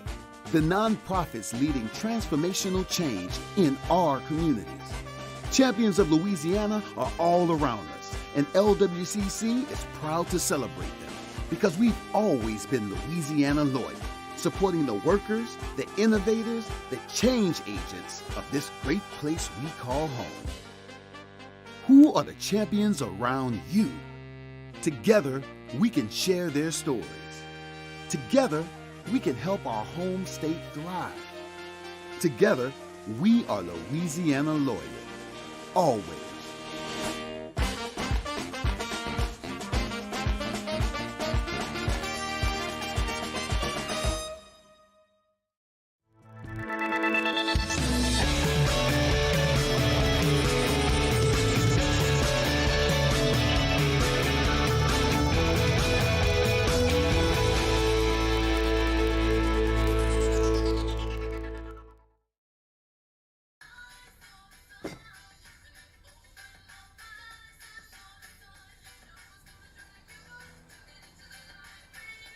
Miller Lite has more taste and only one more calorie than Michelob Ultra. Start your day with news and newsmakers. Start your day with traffic, weather, and local stories that are important to you. Kickstart your day every day. Mornings with Brian Haldane from 6 to 9 a.m. Weekdays on Talk 107.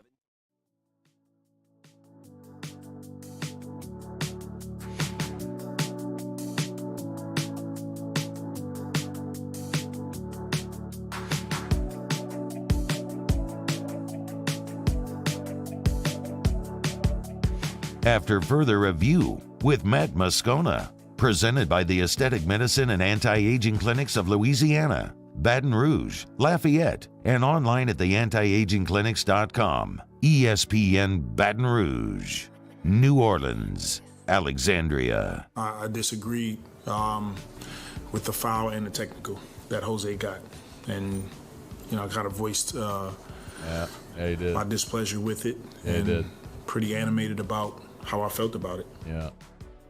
Wheeler Green got tossed last night in the loss to the T-Wolves. Well, 111-102, the Pels lose. They're sixth straight now. And this one was really tough to stomach. You get BI back. You're at home. You're feeling like this could be the spot to get some of that mojo. And you let it halftime. But, man, you got outscored by 18 in the third quarter. Willie Green got run, and the Pels fall again, 111-102. And kind of a dose of irony, we talked so much about getting Brandon Ingram back, but BI shot just 22% from the floor. He was 4 of 18 and 0 of 6 from 3. His plus-minus for the game was -19. The thing that we had sort of celebrated, getting Brandon Ingram back, is kind of the thing that killed you. I'm not going to say you lost because of Brandon Ingram, but when you have a guy putting up 18 shots, I mean, that was the most field goal attempts of anyone on the team, and he shoots 22%, that's going to illustrate some of your offensive woes. So that was disappointing, to say the very least. But the overt positive is that, like, that's not going to last for BI. I mean, he will round back into form, and I have no worries whatsoever about Brandon Ingram. Like, he'll round back into form, and the Pelicans will get Zion back, and they're going to look like the team they were in the first 40 games of the season. And I think they're going to be, in the first half, and they're going to be a contender in the playoffs. The key is going to be, when the season ends, being in the top 6. Just be in the top 6, avoid the play-in, and if you can squeeze your way into the top 4, awesome. Then you have home court advantage in a first-round series. And that would be, I think, where all of us would have put realistic expectations at the start of the season. A year ago, you battled, you got in the play-in, you won the play-in, and you had an opening round series against Phoenix, and you pushed them to 6 games. It was a great building block. And you looked ahead to this year and said, all right, now avoid the play-in. Just get in the playoffs in the top 6, which would be a great step. And the Pelicans, despite this losing streak, remain in 4th place in the Western Conference. And Brandon Ingram's going to get his mojo back. He's going to get into the flow again. And you're going to get Zion back, and it's going to be okay.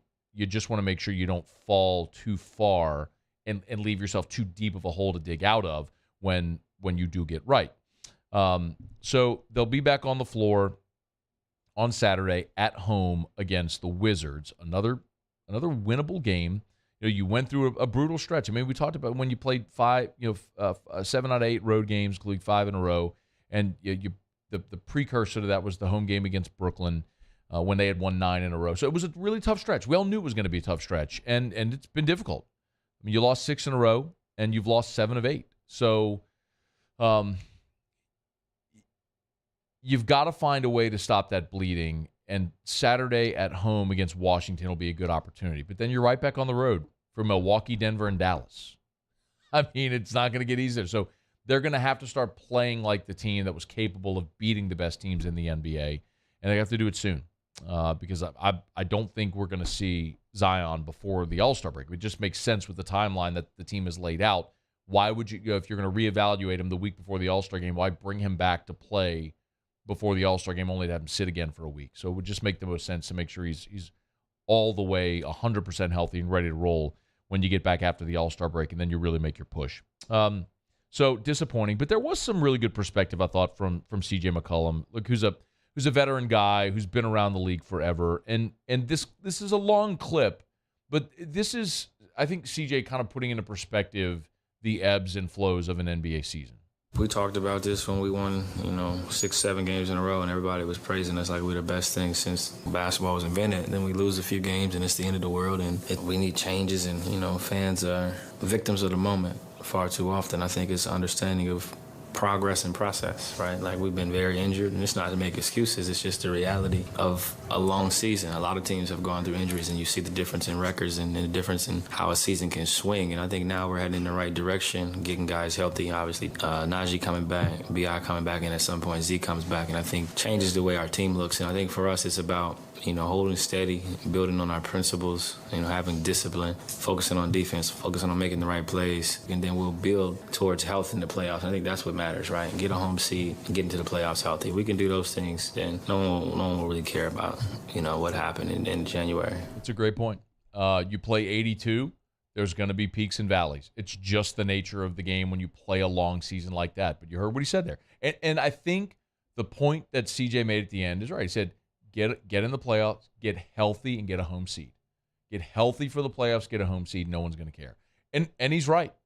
Like, we won't talk about this stretch right now. I mean, we have a big picture, conversation about the whole season. We will, but in that moment, we're not going to talk about it because it's all that matters is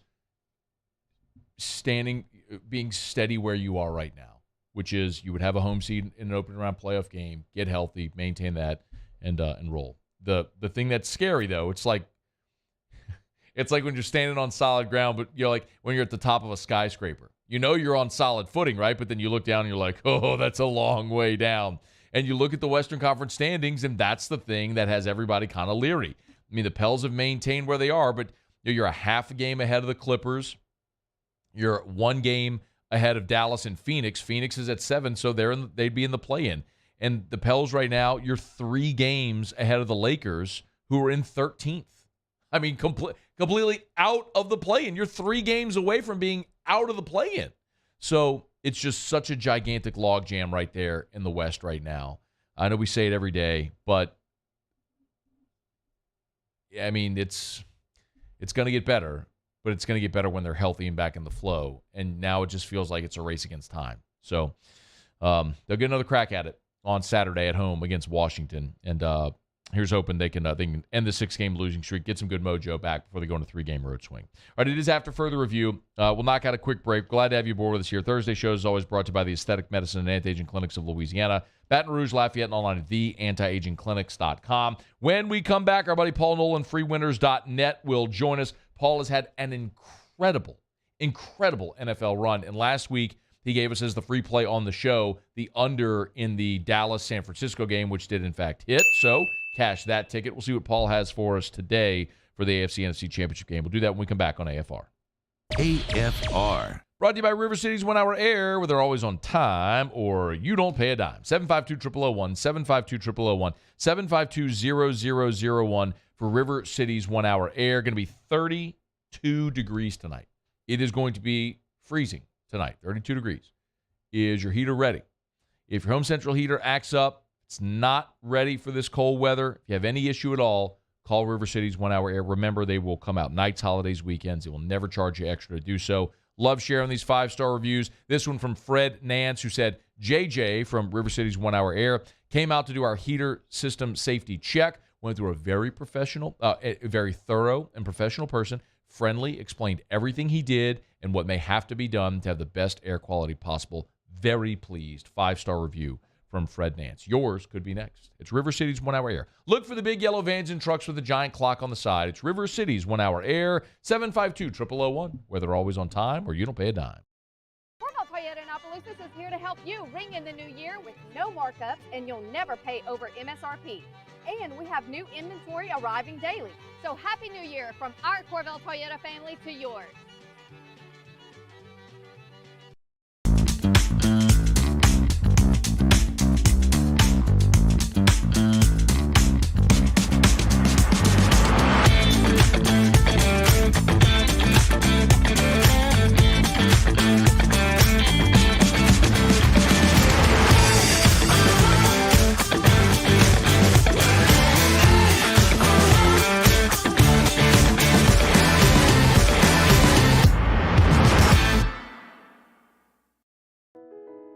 I've been doing business with Luba for 25 years.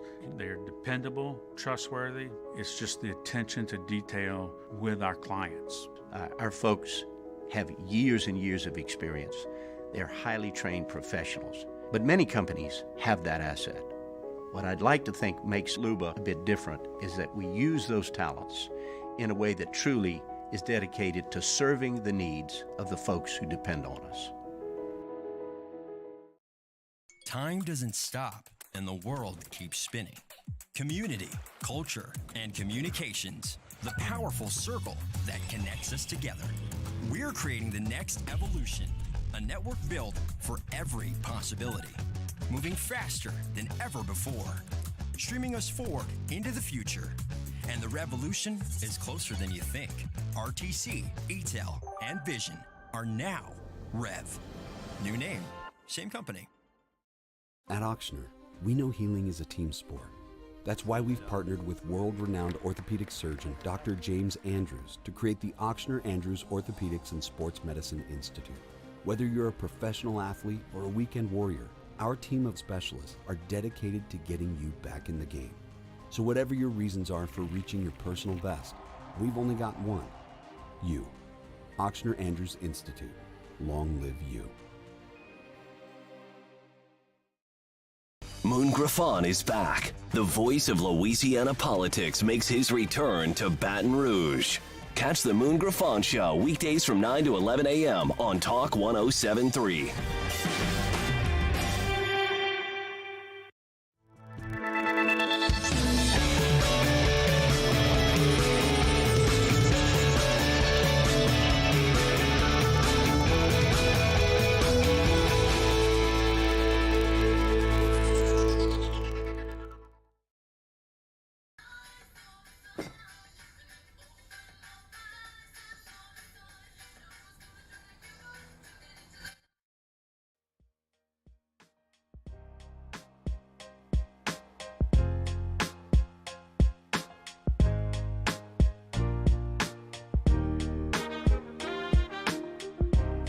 After Further Review with Matt Moscona, presented by the Aesthetic Medicine and Anti-Aging Clinics of Louisiana, Baton Rouge, Lafayette, and online at theantiagingclinics.com. ESPN Baton Rouge, New Orleans, Alexandria. Well, Paul Nolan at freewinners.net continued his hot streak. The free pick he gave out here on the show last week gave you the under in Dallas, San Francisco, which did in fact hit. Another great week for Paul Nolan. Freewinners.net, who's with us here on Thursdays. Paul, great to have you back. How are you? I'm good, man. Good. Looking forward to this weekend. Man, I'm pretty fired up about it. Do you put any stock into what might have been, had the AFC Championship game gone to a neutral site? How might that have affected handicapping this weekend?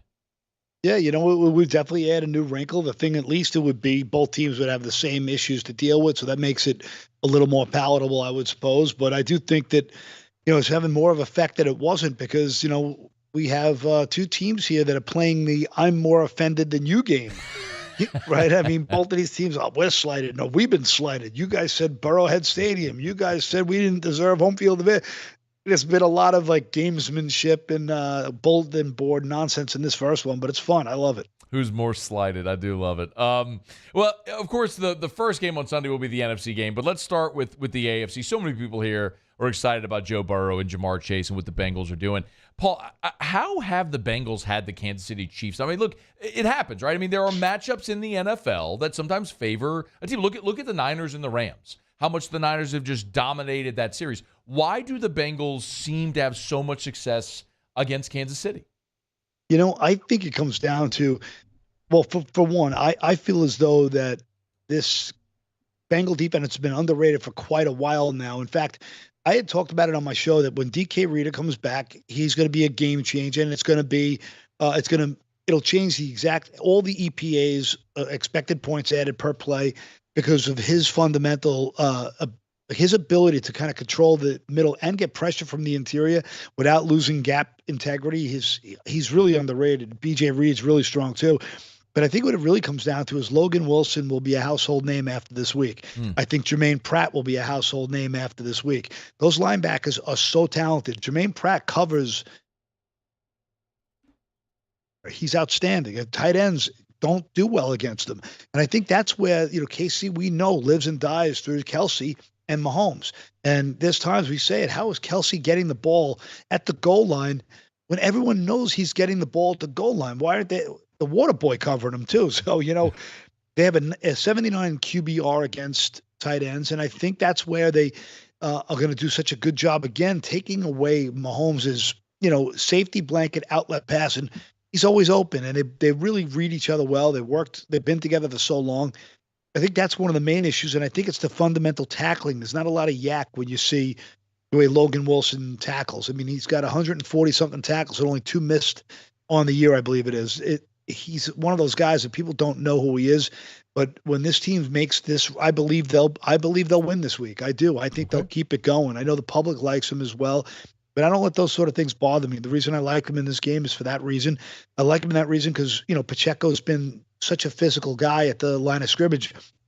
We talked about that in week 11 of my show, that we believe we'll see KC becoming more of a run, almost 50-50 type of team because they're built for it. Their offensive linemen do a really good job sledding downhill blocking. So I just think it's going to keep this game a little bit tighter and closer to the vest because of that. And obviously the injury, Mahomes in the tiny little clips we've seen looks pretty good in practice, but I think it changes the way they're going to, call their offense the way it did in the second half, when he came back taped up. I mean, we saw he stayed between the tackles that rest of that game, as opposed to the Mahomes sliding to the outside and just, doing the read option as well as anybody I've ever seen and just extending plays and deking and faking guys with his eyes, his hips. He's got a lot of swivel, a lot of silkiness in his game, and it was, really wasn't there in the second half. Yeah, I'm burying the lead, Paul, and not asking about Mahomes' ankle. Of course, Paul Nolan, freewinners.net, is with us, where you can always get a week for just $99. You get all of Paul's best bets for $99, and it comes with a 100% money-back guarantee. Go to freewinners.net to learn more. That's freewinners.net to learn more. Would Mahomes? How much does Mahomes' health affect the line? I think his busting, I think it affects it quite a bit. I think the reason that line, we saw this line swing to Bengals -2, so so much uncertainty about his ankle. Now it's back the other way, -1. It's going through 0, which is a soft place to travel. 1, 0, and 1 are the most negligible points in the line. But I think it's happening because people saw him moving really quite well for a high ankle sprain. You listen to Dr. David Chow. Most people know who he is. He does a really good job on Sirius. He's a great follow on Twitter. I have a good friend of mine who's been a client for 20-odd years. He's an orthopedist. He does what he does. And he agrees that this is not an easy injury to come back from. And this guy, my friend who's, been helping us with injuries, like speculating on injuries, actually played football at West Point, is an orthopedic doctor. And he had the same assessment that it will severely hamper Mahomes and the way he plays. Last week, we saw that he stayed in between the tackles on the season. He had, I believe it was 185 or 190 designed plays and scramble rollouts to the outside of the pocket where his yards per play were close to 10 yards per play. In the second half of last week's game, he was at 6.6 yards per play after he was taped up, and his ability to extend plays and run and use his legs was not there. And if you look at his splits in his playoff career where it's, one and done, live and die by this game, I mean, he runs way more in playoff games because he's willing to sacrifice his body more so. And I'm sure nobody in the front office is going to tell him not to at that point. We're all in now. You have the offseason to heal in case you get crushed, but you want to protect him during the regular season without a doubt. There's a risk reward there. So I don't think it's going to be there this week, and I think it's going to affect the line by about 4 points. Oh, wow. So, and you said that you do like Cincinnati to win the game? I do. I like Cincinnati here. I was going to tell people, text, but I don't want to do that to your audience. Rather just give it. And if people want to go to freewinners.net and trust us to spend $99 of their hard-earned money, we'll give a full money back. I don't care if your record is 10-0 at the end of the week. You want your money back, I'll give it to you. I don't even care. We just want to build relationships. We know we can put our money where our mouth is. We'll do the right thing. They help us keep the electric bills paid, cover the rent, and it's just good business for both of us. We'll be productive. So, yeah, I'm definitely leaning Cincinnati for quite a few reasons. And I think one of the main reasons really is the way this team matches up against running backs out of the backfield, 3.9 yards a carry, 4.9 yards passing yards, and an 86 QBR to running backs. Very impressive, especially against this team. I think that's a great matchup. I also like the way they match up in terms of being able to get pass rush. And I think the big matchup here is going to be, Trey Hendrickson against, Andrew Wiley. He gave up 49 pressures this year and 9 sacks, quite a bit. And I do think that's the one weak link in the chain. And I think that's going to be a problem. And I think they're going to be moving Mahomes with that ankle off his spot. And I think it's going to matter. I just don't think this offense, as prolific as it is, will be as effective against really, a secondary that has had, despite Eli Apple, has a really strong QBR, and they've done really well against, wide receiver ones. So I think they'll be fine this week. I think this team's got a lot of moxie, and they got a lot of, spit and vinegar in them. And, they're turning into the new bad boys of the league, these Bengals, quietly. People don't see them that way, but they're changing the perception of them because they are really a violent group. They are the Bungles no more. You can always text to get Paul's picks. Text 313-GET-INFO. Text the word FREE, F-R-E-E. Text the word FREE to 313-GET-INFO. That's 313-438-4636. And our audience has been awesome and really responded there. And Paul keeps doling out winners, so there ain't no reason not to. Text the word FREE to 313-GET-INFO. Paul, you got basketball plays tonight on the text line? Yeah, we do. The basketball's been really strong, and anybody who gets involved today is going to be able to get our NBA tonight. There's, we have, Charlotte and Chicago. We like that game a lot. The college has been rolling along. So if anybody wants to just text hoops, text free. But once you get your first response with your first automated selection, and then you'll just one of my guys my assistant will just keep pumping free picks to you as long as you're responding. Each day you just got to hit games, ? And then we'll send it back. It's semi-automated just to respond. But it's too many people. There's thousands of people following this. So if you're not texting in on a daily basis, it's just impossible for us to keep it up. There's no way to do a full automated one press button. It's the technology is not allowed to be used anymore. I think it's like some kind of a FCC rule. Yeah. Well, it's a great service. You can text the word FREE to 313-GET-INFO, 313-438-4636. You can get tonight's picks. As far as the other game, Paul, whatever Super Bowl matchup we get, we're going to get a line inside of a field goal. I think you'd probably agree. It's going to be a great matchup either way, however it plays out. What do we think about Niners-Eagles in Philadelphia on Sunday, which is the early game? What's the key there? Well, the key there for me is going to be how Purdy holds up against pressure. Last week, he was under pressure 48% of the times. He did okay, of course. The kid is cool. We can't take anything away from him, but this is a different animal. We're talking about a team with 70 sacks on the regular season, another 5 more last week. It's a team where I think it's like 5 different guys have 49 pressures or more. They come at you from every angle. They're relentless at every level. And the thing about it is, now you have 2 lockdown cornerbacks. When Darius Slay is your second best cornerback on your team, you're in a good spot. And they get good safety play. The one spot that they're going to have a problem with will be in the run game. But, I just think that, this team has been better than their overall numbers since they brought in, Sue and Linval Joseph, who are given, a part of the rotation there. We saw Jordan Davis, the rookie, just getting better and better on the interior. He was on the field for 40% of the defensive snaps, and his agility is obvious. His strength and power is obvious. And to bring in Linval Joseph, who looks he looks 400 pounds in goal line situations. I like him in the red zone. I like the way they used him. They've deployed him for 10 snaps last week, 15 the week before, and the Dominican Sue, conversely, had 10 and 15 last week. So the last 2 weeks. So I like the fact they have a deep rotation there. Fletcher Cox is still a horse. He's still got a lot of this is, I think, the end of the road for him, but he's such a great leader. He's got a lot of Ray Lewis in him. Guys love to follow him. So much veteran leadership on the defensive line. And, I love this game. This is a game that it'll be on my best bets, and it's part of it. If they text 313-GET-INFO, I made a monstrous bet on this game on Monday. Okay. I backed it up with another bet today, same way, and I love it. I think it's a lock, and I had Philly huge last week, and I can tell you this will be a lot more difficult of a battle, obviously. But I love the total, and I love this game, and I just think if anybody gives me a shot this week for the free stuff, they'll be happy. If anyone's willing to do the $99, they won't regret it because it's a money-back guarantee. And I promise you, me and my assistant will be the ones who are texting you once you're my client for $99. It's just me and my assistant. I'm fully accountable for everything. And again, I don't need your $99. I just want to build a relationship and just, make some new friends and get to know you and just do the right thing by it. Teach you the money management system. It's really honorable. It's like a blackjack table, 1%, 3%, 5%. So we don't ask anyone to ever bet out of their league. Freewinners.net is the website. 2 ways you can get involved. One, as Paul just mentioned there, of course, you can do the 7 days for $99. Money back guarantee. You get every one of Paul's best bets for a full week. Go to freewinners.net to learn more. You want tonight's best bet, you can get it by texting the word free. That's FREE. Text the word free to 313. Get info. That's 313-438-4636. And Paul did give you, he likes the Bengals to beat the Chiefs in the AFC Championship game. Paul, we're looking forward to, man. Next time we're going to be talking, we will know the matchup for the Super Bowl. I'm pretty fired up about it, man.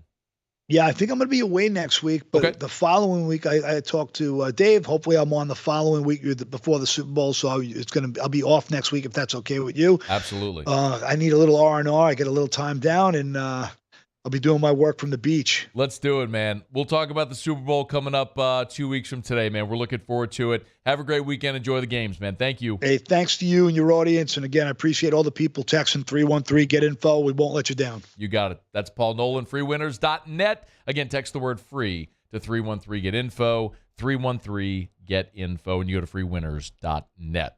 We really enjoy having Paul on the show. He's done an awesome job, man. He was part of Jimmy's Magnolia Bluff Football Sunday. Guy has had an incredible NFL season. And as humble a guy as you'd want to come across, man, but does the work, does a great job. So we appreciate Paul for joining us here on Thursdays. Okay, quick break. We'll go, we'll knock out our final break of hour number 2. Muse will have Tigers and the Pros coming up to start hour number 3. We're going to start some LSU baseball talk.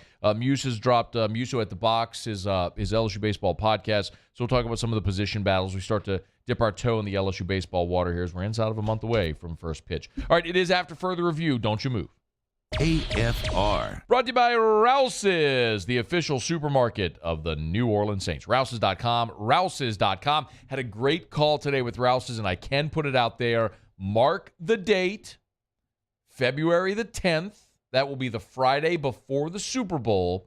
AFR at Rouse's in Denham Springs. Alex Bregman is launching a full line of his Breggy Bomb products, and Rouse's is going to be cooking a ton of food with all of the Breggy Bomb products. And we are going to be at Rouse's Denham on Friday, February the 10th. So make plans to come join us. You can meet Alex. He'll take pictures. You can get some free food. It's going to be a really good time. We're looking forward to that for AFR on Friday, February the 10th. But right now, it's all about king cakes, y'all. You can get to any of the Rouse's location, pick up your favorite king cake, or if you live out of state or you got a family member, relative, friend who lives out of state, you want to give them a taste of Carnival, you can go to Rouse's.com, Rouse's.com, and ship your king cakes anywhere in the country at Rouse's.com. There it is, the extra mile, on the border of expected and extraordinary, for those willing to go further, like vans customized for work or play, with safety and tech to keep you connected, supported by a 5-star sales, service, and finance team, and backed by the 1-star you know. So go the extra mile. It's never crowded, because so few have what it takes to go there. Mercedes-Benz Vans. Louisiana. It's a place defined by culture, by pride, by passion, by people who do more than love this place. They celebrate it, elevate it, champion it. They are the individuals who embody what makes Louisiana great. The companies that make Louisiana a better place to work and live. The nonprofits leading transformational change in our communities. Champions of Louisiana are all around us, and LWCC is proud to celebrate them because we've always been Louisiana loyal, supporting the workers, the innovators, the change agents of this great place we call home. Who are the champions around you? Together, we can share their stories. Together, we can help our home state thrive. Together, we are Louisiana loyal. Always.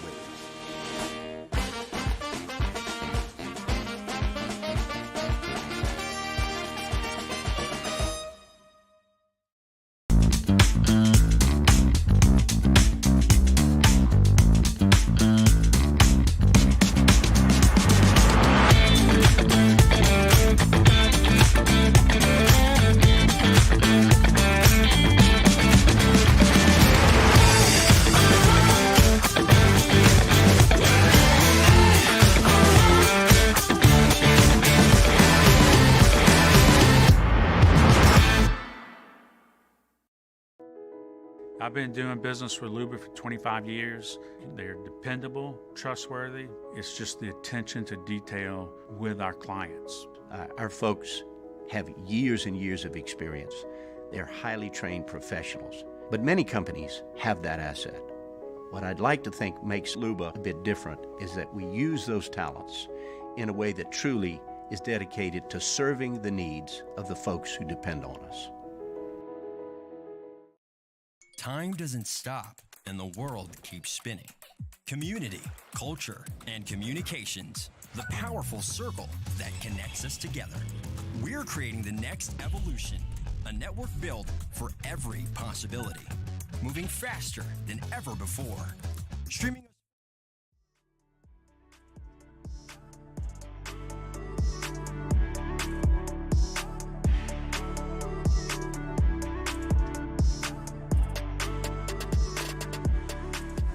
After further review with Matt Moscona, presented by the Aesthetic Medicine and Anti-Aging Clinics of Louisiana, Baton Rouge, Lafayette, and online at theantiagingclinics.com. ESPN Baton Rouge, New Orleans, Alexandria. All right, wrapping up hour number 2. We'll talk a little LSU baseball coming up after the top of the hour. Pro Football Focus has their list of the top 50 free agents for this NFL offseason out, and there are 2 Saints on it. One of them I cannot believe the Saints would have any interest in re-signing, but we'll get to that coming up in the next hour as well. Right now, Muso has Tigers in the Pros.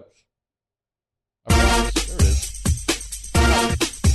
Tigers in the Pros. They still bleed purple and gold.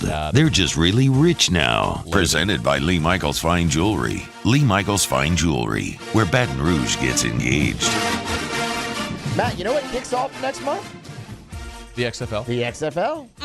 How about that? Means it's training camp time. I'm ready for it. 5 former LSU Tigers. Cinco. De Mayo. On XFL rosters as training camp gets underway. You got 2 on the Arlington Renegades. Glenn Logan, friend of the show, and defensive back Cam Lewis. 70-man roster. I like that, actually. That's good. I like that. That's what happens when you don't have to spend exorbitant amounts on salaries, and you can actually have adequate rosters. That's true.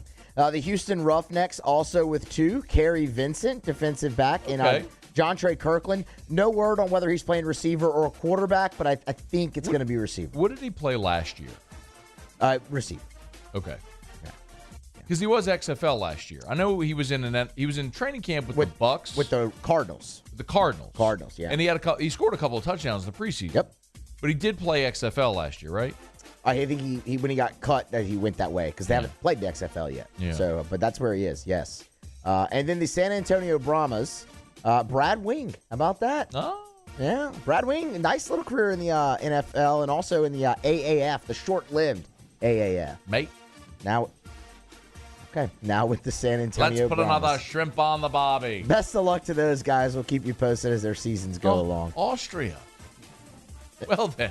Naz Reid last night. G'day, mate. 14 minutes off the bench for the Timberwolves against the Pellies. 1 for 1 from the floor, 1 from 1 for 3, and 3 of 4 from the stripe. 6 points in all, added 7 boards, 2 steals, and 2 blocks. So pretty good night for Naz. The T-Wolves, we don't like them at the moment. Pretty good night for Ben Simmons as well. 29 minutes in the starting role for the Brooklyn Nets. 5 of 7 from the floor, 12 points for Ben, 5 rebounds, and 5 assists. So pretty nice stat sheet there for Ben, who still is fearful of the three-point line, no attempts. And the Houston Rockets last night, of course, today they lost again. But Tari Eason, 19 minutes off the bench, 2 of 4 for 5 points, added 3 boards, an assist, and blocked 2 shots last night. Still got that defensive prowess, does Tari Eason. Out on the golf course, Torrey Pines Golf Club in La Jolla, California, Farmers Insurance Open, round number 2. Looks like it's going to be the last round for Ben Taylor. Ended up one over par yesterday. I'm sorry, 1 under par 70. 1 under par 70 yesterday, but it's 9 over on his round today, 7 over for the tournament. He is heading to the 18th and will miss the cut. That's Tigers in the Pros. You missed this. LSU men's golf tweeted this with Ben Taylor. How about this? Ben Taylor, this popped up on my feed. Ben Taylor hit the $1 million earning mark on the PGA season with, I guess, his last outing. Yeah, that makes sense. Where did he finish? Ben's had a really good start to 2023. He's played in damn near every tournament. He's got a top 5 already. I think he took home over $300K in that one, so he's been good. So he hit $1 million. Incredible. Good job, Ben Taylor, man. It's awesome. All right. Brought to you by Lee Michaels Fine Jewelry. LMFJ.com. Bringing you Tigers in the Pros. Lee Michaels Fine Jewelry. Hour 3 next. AFR. Sorry, I ran us right up there against the top of the hour. Mold Zero USA. Mold-Zero-USA.com. Give Jim Woodworth and the gang over at Mold Zero a call. If you have mold, why? Don't worry about cutting sheetrock and demoing your home or anything like that. If you have mold, there's a better solution. It's Mold Zero. They have a patented non-toxic dry fog treatment. You've heard me talk about it before, but it's easy. Their crews come, they spray the dry fog all throughout the home. Because it's a fog, it can get into every single nook and cranny. They let it dwell. It kills the mold, all the spores as well. And as soon as the fog dissipates, you're free to go back in your home completely mold-free. Usually takes a couple hours. So you're not inconvenienced very long. You're not talking about doing demo work in your home. It's Mold Zero. Mold-Zero-USA.com. Get that free estimate. Learn more about the process. It's Mold Zero USA. Mold-Zero-USA.com. I'm Chris Nakamoto, and here's what I'm working on for my stories on WBRZ Channel 2 tonight. Retired under a cloud of controversy and rehired, making more per hour. That's exactly what happened at the Department of Children and Family Services. Employees and lawmakers question the decision and why it was made, as the agency has made several decisions that their workers are calling tone deaf since leadership changes were made. Why employees say this is an outrage. I'm Chris Nakamoto from WBRZ. Watch more tonight on WBRZ Channel 2. I've been doing business with Luba for 25 years. They're dependable, trustworthy. It's just the attention to detail with our clients. Our folks have years and years of experience. They're highly trained professionals. But many companies have that asset. What I'd like to think makes Luba a bit different is that we use those talents in a way that truly is dedicated to serving the needs of the folks who depend on us. Bayou Chrysler Dodge Jeep Ram has $8,500 off new 2022 Ram 1500s. New 2022 Ram 1500 trucks on our lot now with $8,500 off MSRP. All new Bayou vehicles come with a 1 million mile warranty. If you need sales or service, the crew at Bayou is going to do right. Bayou. At Auctioner, we know healing is a team sport. That's why we've partnered with world-renowned orthopedic surgeon Dr. James Andrews to create the Auctioner Andrews Orthopedics and Sports Medicine Institute. Whether you're a professional athlete or a weekend warrior, our team of specialists are dedicated to getting you back in the game. So whatever your reasons are for reaching your personal best, we've only got one. You. Auctioner Andrews Institute. Long live you. Louisiana. It's a place defined by culture, by pride, by passion, by people who do more than love this place. They celebrate it, elevate it, champion it. They are the individuals who embody what makes Louisiana great. The companies that make Louisiana a better place to work and live. The nonprofits leading transformational change in our communities. Champions of Louisiana are all around us, and LWCC is proud to celebrate them because we've always been Louisiana loyal, supporting the workers, the innovators, the change agents of this great place we call home. Who are the champions around you? Together, we can share their stories. Together, we can help our home state thrive. Together, we are Louisiana loyal. Always.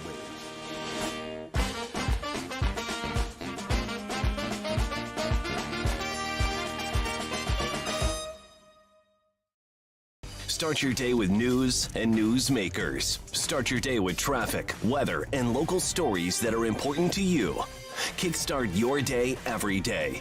Mornings with Brian Haldane from 6 to 9 a.m. Weekdays on Talk 107.3.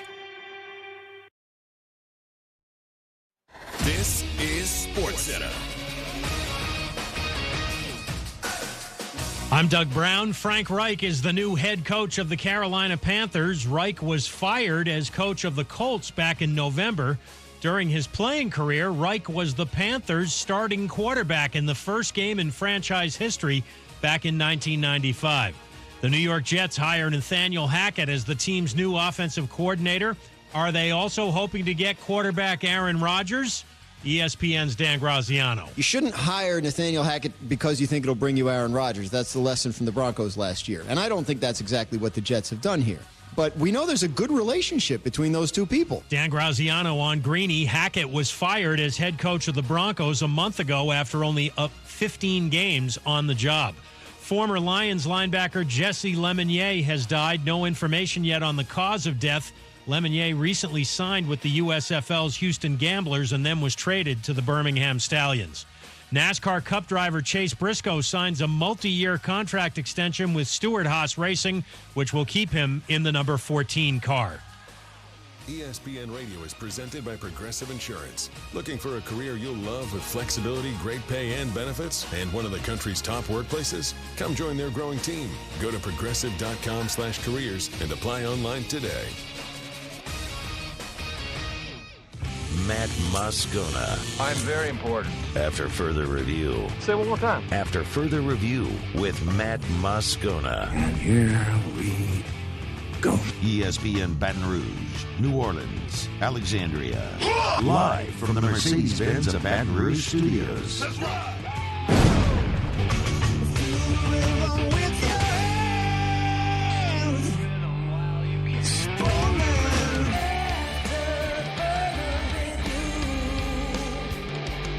Hour 3, off we go. Welcome aboard. Glad you're with us. AFR, presented by the Aesthetic Medicine and Anti-Aging Clinics of Louisiana. I'm Matt. Love you, Matt. Paul O'Neill. They're chanting Paul O'Neill's name. Muso. And Mr. Toby Tomplay.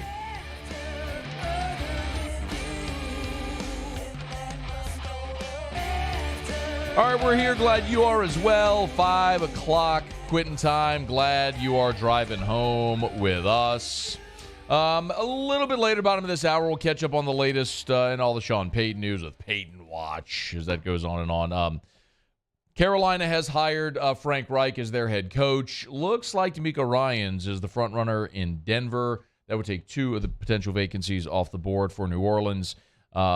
And we did get word that Dan Quinn is going to stay in Dallas as their DC. I mean, obviously, he wasn't going to get a job, so that's why you remove your name from consideration. So we'll keep you posted there on all that. By the way, we're going to get some LSU baseball talk here in just a quick second. We did ask for your help in naming our faux reporter, our version of Dov Kleeman. By the way, can we get an update on the poll question, because we're trying to say what. So again, I'm convinced Dov Kleeman's not a real person. There are never any original reports. There are no pictures of Dov Kleeman anywhere on the internet, anywhere. There are no affiliations. Some of you have sent me, well, look, it's SI. No, it wasn't. He's never worked for SI. He has one article posted on Fan Nation. One on Fan Nation, it was about Tom Brady's going back to Tampa or something like that a year ago. Like, there is no record of this man anywhere doing anything. It's a faux. It's a creation. It's a made up name account that's just an aggregated feed of a lot of different information. So good for whoever did it, though. They got 100,000 followers on it. But so what's our poll question, Muse? It did not post. How do you get to drafts on the desktop version of Twitter? I have an idea.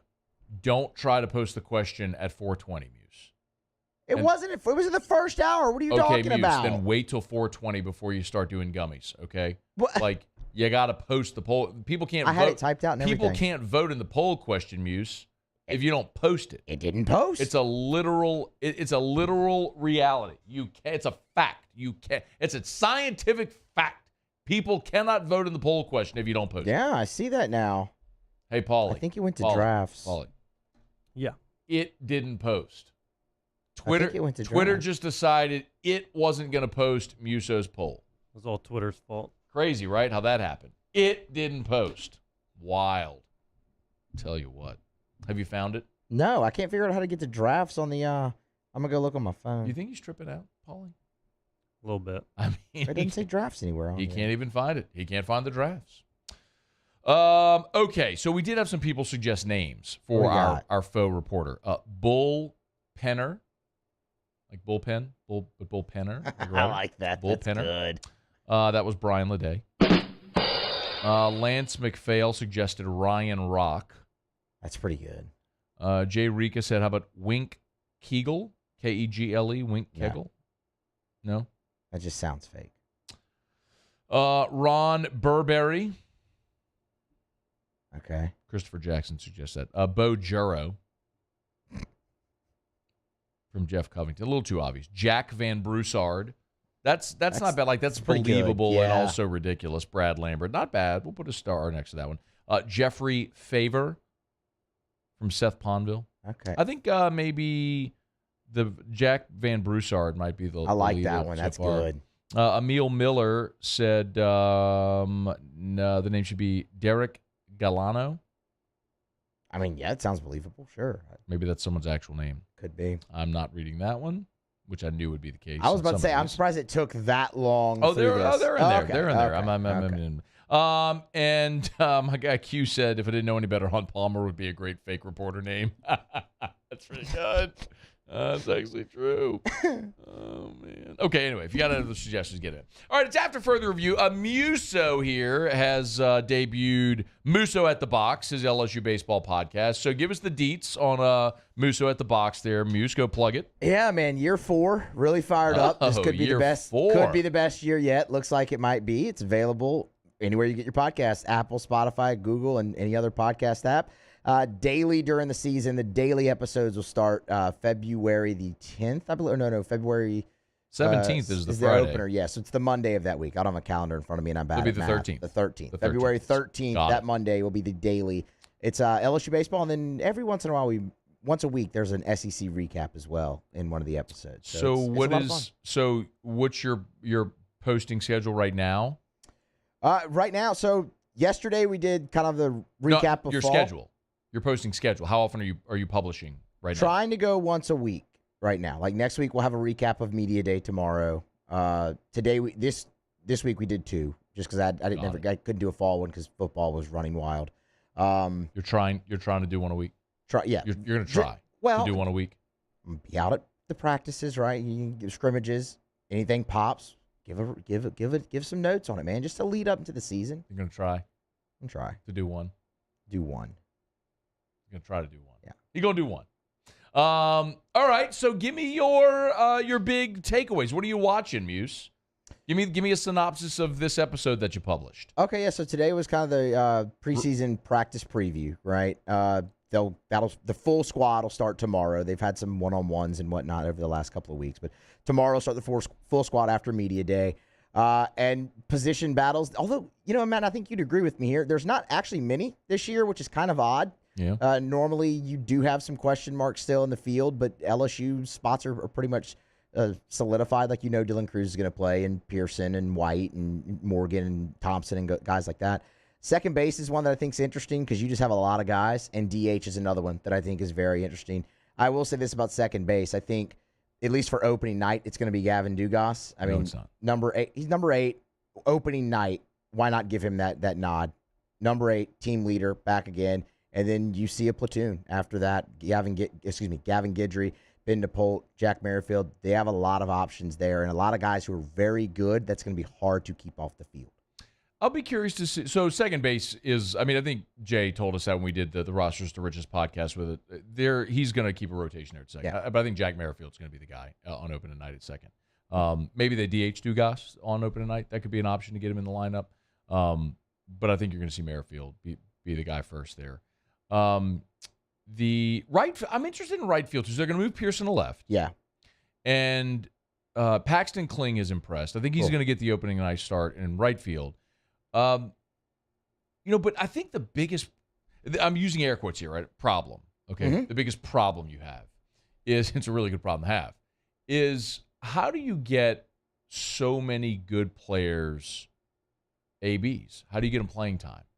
Right? Yeah. Like, what do you do with Braden Joubert? A guy, what did he had 19 jacks? Braden Joubert had 18 homers and 58 RBI. Both of those were second on your team. Remember how much everyone complained about him being in the lineup? He was second on your team in RBI and homers last year. To the guy who's probably going to be the first pick in the draft. Yes. Right. So, what do you do with Braden Joubert? That's a great question. You know what I mean? You mentioned Gavin Dugas, which is a great point, because Dugas can certainly DH. I think he's going to play some. He's going to play some second. And the other thing, too, is they're going to play Trey Morgan in the outfield. Not every day. No. But you will see that at some point this year. I agree. And, but the thing is, if you move Morgan, one of the reasons Morgan will stay at first, I know fans are infatuated with Morgan because of the glove at first, but we've talked about this ad nauseum. First base is not a premium defensive position. You don't put a great athlete there. Trey Morgan will never play first base at the next level. Ever. Nor should he. No, exactly. No professional team is ever going to take that kid and put him on first base. You know who plays first base? Tommy White plays first base. The really big dude that just stands on the base, catches the ball, and bashes homers. That's who plays first base. 45-year-old Albert Pujols plays first base. Like, that's who plays first base at the next level. But Morgan, it's interesting because if you put Morgan in the outfield on this team, what do you do with then Pearson or Kling? And then who do you put at third? You mean first? I'm sorry? You mean first? No, because you'd move Tommy White to first. If you put if you put Morgan in the outfield, you'd move White to first, and you put it third. Okay. Or you could leave White at third and put Beloso at first. Which is certain. Jared Jones got some run there too. We're having this conversation, right? Like, we don't know what the coaches know and what all the things, but it's a very valid conversation because you have so many guys who have produced it. Cade Beloso is a great example of that. Cade comes back for another year. You know he can play at this level. How do you get him ABs? I think they're going to have to platoon at DH. Oh, yeah. And they're going to platoon at second base. But I think everything else is set except for me. I'm not telling you I think Paxton Kling won't do well. It's just you're going to put a freshman out there for the first time. Let's see how he does. But we know what Pearson is. He'll play left. We obviously know what Dylan Cruz is. They love Jordan Thompson. I mean, speaking to Jay Johnson, like, he raved about Jordan. He looked really good in the fall. So it's look, I don't get to go out there for fall ball, but he ain't moving. And someone asked me, well, what if he errors again? I'm like, shut up. I think he made one error in the fall. I think Jay said he made one error in the fall. He was great in the summer as well. Yep. And he was really good the second half of last year. It became, like, we talk about this often with fan narratives, and that's what happened last year with Jordan Thompson. He undeniably struggled in the field early. But in the second half of the season, he was really good. And I think it was just then any time you misplayed balls, it was it just feeds the narrative, which he played well. So Jordan Thompson's going to be your everyday third baseman, and I think catcher's going to be interesting as well. Because you got a lot of guys there that can play. I think Brady Neal's going to start for sure. What I think you're going to see, and let me put it to you this way: I know that they have considered this is a consideration. You start Brady Neal, you get him 2 or 3 ABs. LSU's up by 6, and then you put Milazzo in as a defensive replacement, and you're going to see Bear Jones back there as well. I don't hate that. I mean, it's Brady Neal is a guy who should start as a freshman.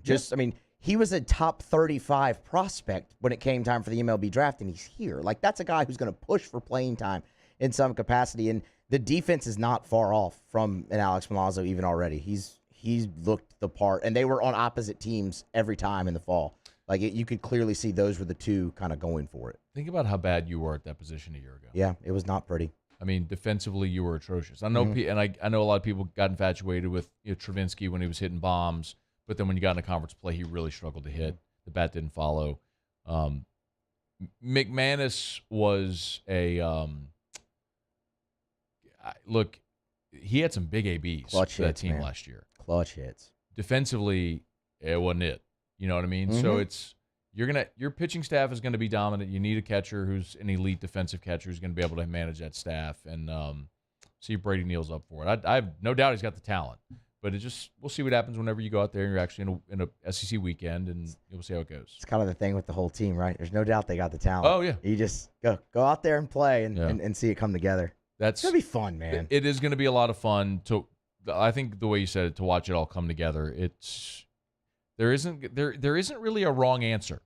When you have that much talent, there isn't a wrong answer, but it's finding the best answer. Jay made the comment last year about his legal pad and all the paper he went through. How much you think he's going through this year? Oh, my God.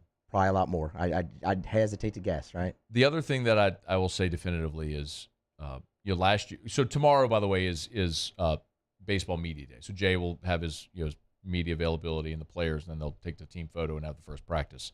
But last year, Jay also said, and to his credit, he was very candid. Yes. He said, you're going to see like a lot of 4-hour games because they needed to overmanage every situation. They had to because they didn't have the arms. You had to use 8 pitchers in a game. It's just how they could make the staff work over 56. You're not going to see a lot of 4-hour games this year. I don't think. The only way is if LSU is scoring 30 runs, which could happen. That could happen. At points in this season. That could happen. All right, but they're going to be really good, man. They're going to be really, really good. So make sure you check out Musso at the Box if you haven't subscribed. The daily episodes will start opening week, but right now Musso is going to try. We'll get one a week. He's going to try to get you one. We'll get one a week out. We'll see if Moose can carve 20 minutes out of his week to record your baseball podcast. I'm not going to go spend a lot of time at the Box on my weekends already. I know. All right, so Musso at the Box is live. You love LSU baseball. You want daily LSU baseball content during the season. Make sure you subscribe to Musso's podcast. Okay, let me knock out a quick break. We'll come back. Pro Football Focus has, listed their top 50 free agents of this offseason. There are 2 Saints on the list. One of them should not in any way be back in New Orleans next year. We'll talk about it next. It's AFR. AFR. Brought to you by Pluckers, Nicholson, Bluebonnet, dine-in, carry-out, or delivery. 28 flavors of award-winning jumbo chicken wings, ice-cold draft beer, full-service bar, sports on TV. It's Pluckers, where tonight and every Thursday night, it's all-you-can-eat boneless buffalo bites. So this is white meat chicken. It's breaded, it's fried, it's tossed in your favorite wing sauce, and you can eat as many of them as you want all Thursday night at Pluckers. So, you want to watch some NBA? Get by Pluckers. NHL, we got Colucci's picks tonight. We're going to get some winners tonight from our guy Colucci. Have you got the horn? Yeah. Great night to get by Pluckers, so get by either Pluckers location. Nicholson, just south of campus, or Bluebonnet, right in front of the Mall of Louisiana. Great spot. Remember also for Championship Sunday, NFC AFC Championship game, get there early, stay there late. It's at Pluckers, open until midnight or later every night of the week. Award-winning jumbo chicken wings, ice-cold draft beer, full-service bar, sports on TV. Pluckers, you like our wings. We'll give you the bird. Cornell Toyota in Opelousas is here to help you ring in the new year with no markups, and you'll never pay over MSRP. And we have new inventory arriving daily. So Happy New Year from our Corvell Toyota family to yours. Gulf Coast Bank and Trust is giving our customers the power to bank anywhere, anytime during this challenging event. And we're right there with you. Our mobile banking app is a smart way to manage your money and time. Gulf Coast Bank and Trust, the bank that cares about you.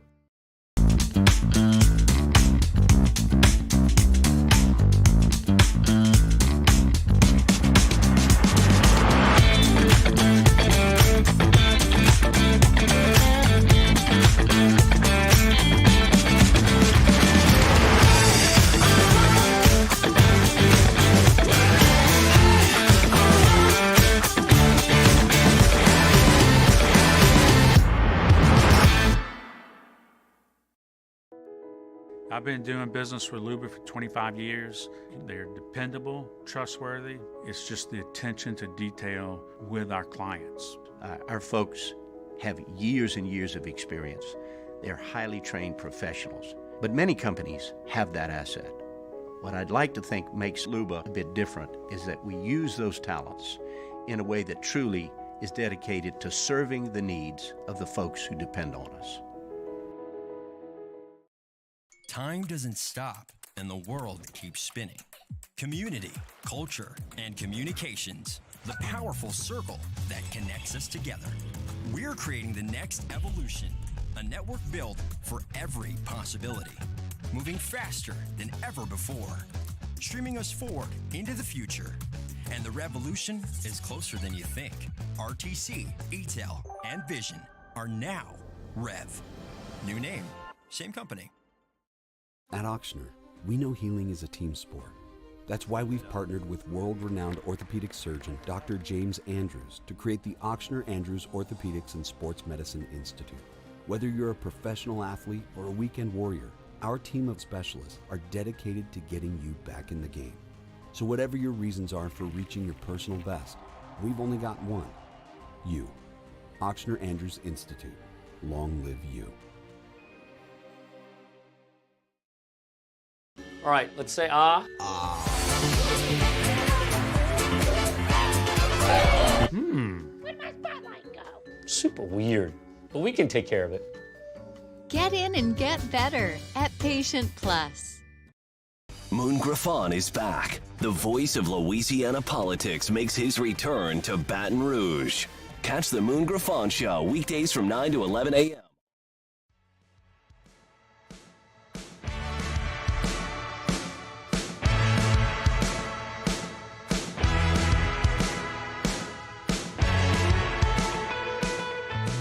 After further review with Matt Moscona, presented by the Aesthetic Medicine and Anti-Aging Clinics of Louisiana, Baton Rouge, Lafayette, and online at theantiagingclinics.com. ESPN Baton Rouge, New Orleans, Alexandria. Look, aside from all the Peyton watch stuff, the biggest question this offseason for the Saints is what's going to happen at quarterback. And I think any scenario is one that we have to consider because what we do know is the Saints aren't going to bring back Jameis Winston. And also Andy Dalton is a free agent. He was on a 1-year, $3 million contract, and they could re-sign him to something similar. And I wouldn't be opposed to bringing Andy Dalton back. What I would be opposed to is bringing Andy Dalton back with the idea of him being your starting quarterback this season. I don't think that is something that the Saints should entertain. So anything is on the table. Like we've talked about the possibility of bringing in Derek Carr. Well, you're not going to trade for Derek Carr because, as we often say, you'd be trading for the contract as well as the player. And they're not going to trade for that contract. You wait for the Raiders to cut him and then see if you win the sweepstakes and can make him an offer that he's willing to sign to become the Saints quarterback, if that's the route you want to go. We've also had the conversation about some of the other players who are just kind of being stashed on rosters right now. You could look at San Francisco, where they have 3 quarterbacks. You got Jimmy G, you got Trey Lance, and you got Brock Purdy. Almost certainly Jimmy G will be gone. You still have Trey Lance on a rookie deal, so there's no reason to part ways with him now, and Brock Purdy has certainly proven that he's got great worth in the NFL. So is Jimmy Garoppolo an option?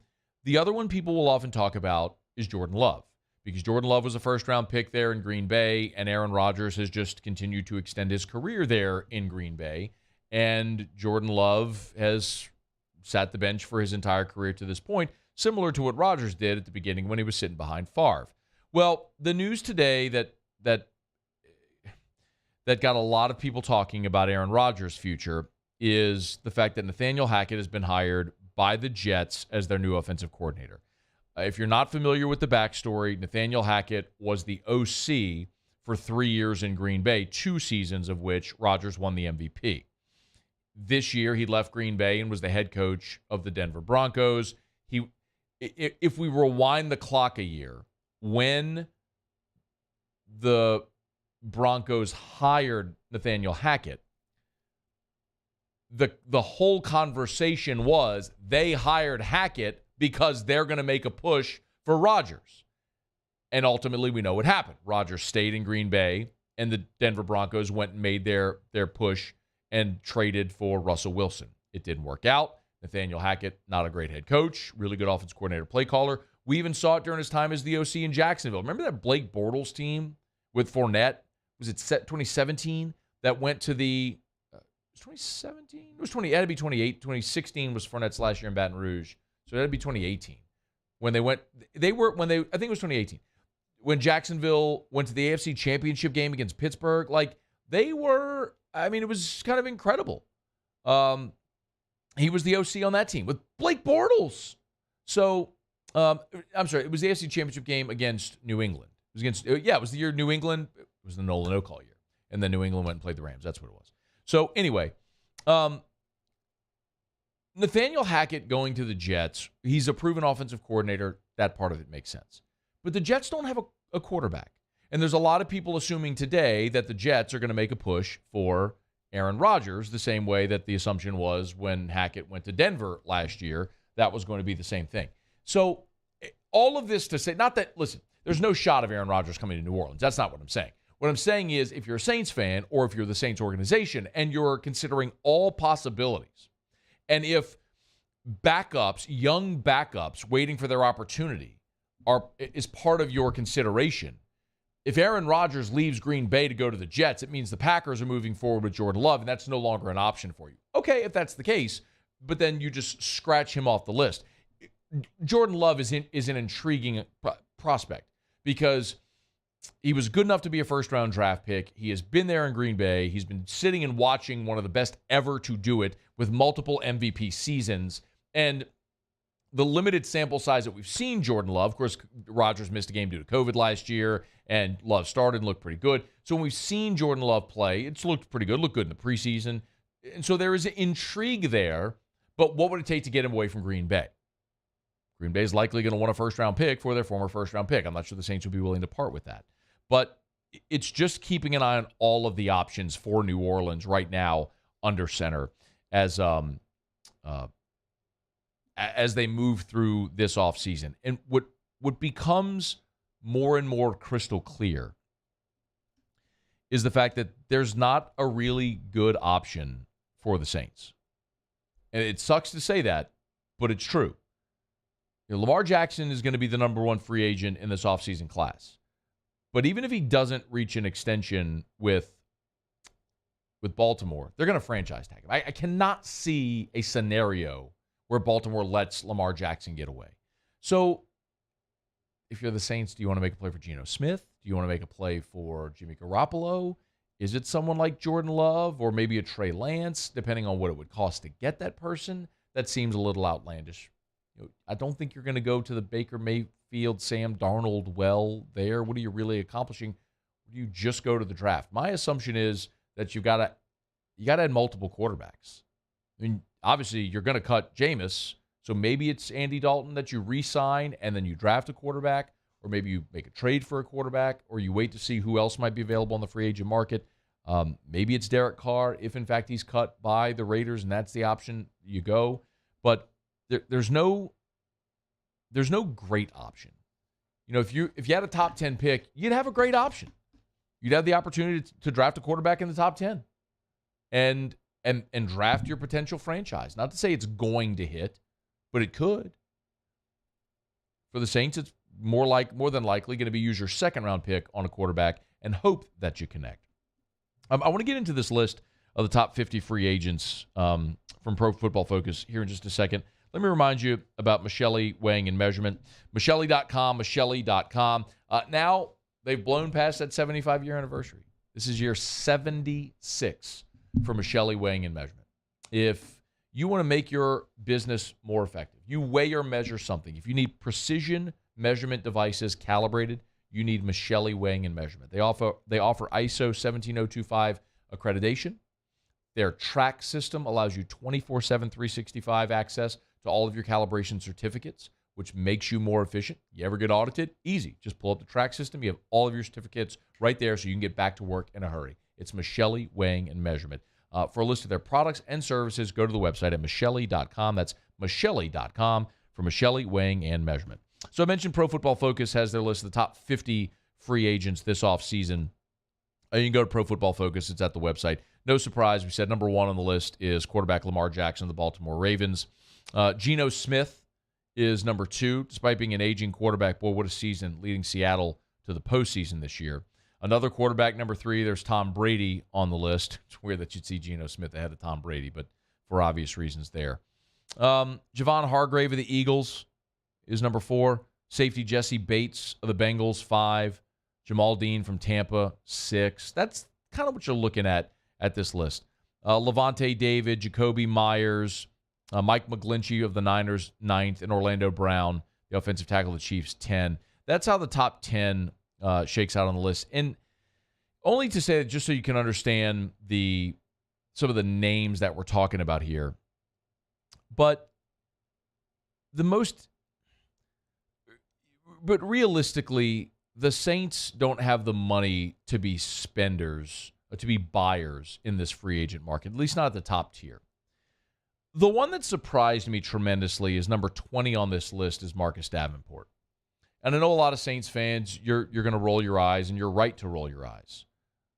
Davenport, until this year, when he had been on the field, he had been incredibly effective. The problem, of course, had been being on the field. Pro Football Focus runs a lot of these numbers. Since he entered the league, his 17.8% pass rush win rate and his pressure percentage are top 20 in the league among edge defenders. The problem is he just hasn't been on the field. He has never logged 600 snaps in a season. So it's hard to justify paying a guy when you can't count on him being on the field. The other Saint on the list is David Onyemata, who just barely makes the list of the top 50. He's in the list on the list at number 47. So David Onyemata just inside of the top 50. And Onyemata started this season with his 6-game suspension after he tested positive for PEDs.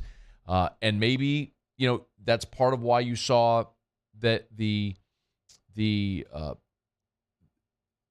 those numbers decrease this year for Onyemata. Or maybe it's just the fact that he's now 30 years old and he's just not going to be as effective a player. With both Davenport and Onyemata, I would say look at what their value is.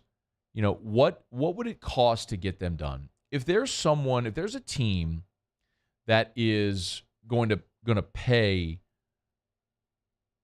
a market value price for Marcus Davenport around $20 million a year, when you're the Saints and you've made so many bad deals already, that is almost an impossible justification. Earlier in the week, we talked about the Saints in this free agent class. And the point to keep in mind is the Saints have actually done a very good job at identifying talent and drafting players. They've done a very good job at that. The problem is deciding who to pay. In betting on Marcus Davenport and letting Trey Hendrickson walk, you missed. In letting Von Bell walk and bringing back Malcolm Jenkins, although Jenkins was a good player during his second stint in New Orleans at safety, he was also near the end of his career, and Von Bell is ascending into the prime of his career. You missed letting Marcus Williams walk and not getting much out of Marcus May this year, largely due to injury. You missed. You got to decide and be more prudent about who you pay. Spotrac, for what it's worth, has the calculated market value for Marcus Davenport at $23.2 million per year. So they're essentially saying his market value is a 4-year, $93 million contract. People, how in the world could you possibly justify, if you're the New Orleans Saints, a 4-year, $93 million contract for Marcus Davenport when you have watched this man for 5 years fail to log 600 snaps in the season? If he does for whoever his next team is, God bless him, if someone's willing to pay that. But if you're the Saints and you could pay him half of that, okay, now we're talking. But at that market value, no shot. That can't be a realistic conversation that the Saints organization is having. It's going to be a delicate dance. Without assets and without money to spend, how the Saints build a roster that could try to be competitive this year. I'll continue to say they're just going to have to get lucky and hit in the draft and have a whole bunch of rookie contracts come up big for them. It's the only way they can get back quickly. All right, it's After Further Review. If you want to join us, you can. Email us, tweet us, text us, jump in the Bayou Ford YouTube chat on the Watch 104.5 ESPN YouTube channel. If you're there on YouTube, thanks for watching. Please smash that like button. If you're on the WBTR, we appreciate you there as well. It's Cable 19 in Baton Rouge, 144 on Rev. If you're a cord cutter, it's at 36.1.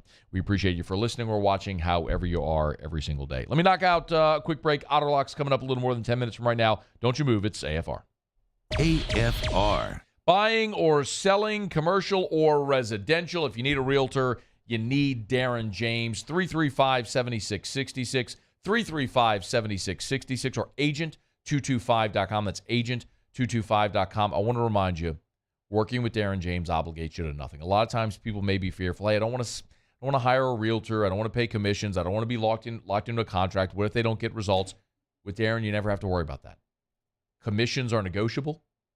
And with Darren, he's got that guarantee where at any point, if you are not thrilled with the level of service that Darren is providing, he will let you fire him out of the contract, free and clear, no questions asked. But you won't. There's a reason that Darren's in the Wall Street Journal's list of the top 1% of realtors in America. If you need to sell your home, you need to sell it quickly, you want a stress-free experience that gets results, you need Darren James. 335-7666 or agent225.com. Think real estate, think Darren James.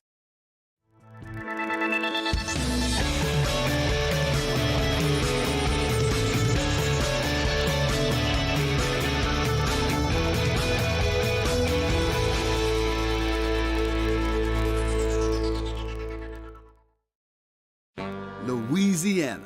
It's a place defined by culture, by pride, by passion, by people who do more than love this place. They celebrate it, elevate it, champion it. They are the individuals who embody what makes Louisiana great.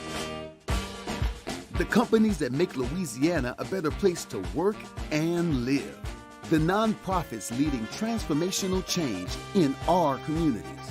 Champions of Louisiana are all around us, and LWCC is proud to celebrate them because we've always been Louisiana loyal, supporting the workers, the innovators, the change agents of this great place we call home.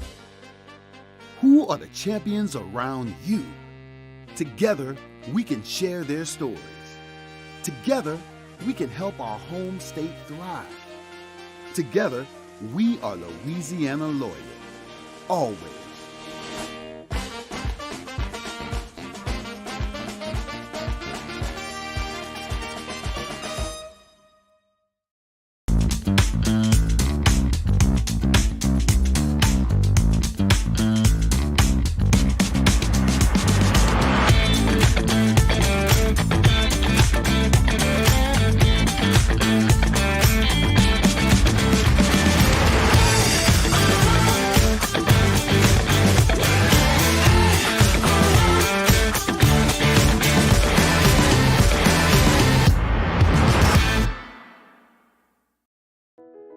I've been doing business with Luba for 25 years.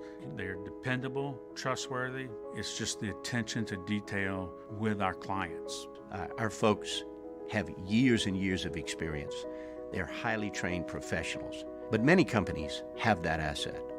What I'd like to think makes Luba a bit different is that we use those talents in a way that truly is dedicated to serving the needs of the folks who depend on us. Time doesn't stop, and the world keeps spinning.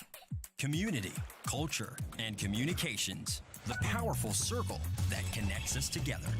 We're creating the next evolution, a network built for every possibility, moving faster than ever before, streaming us forward into the future.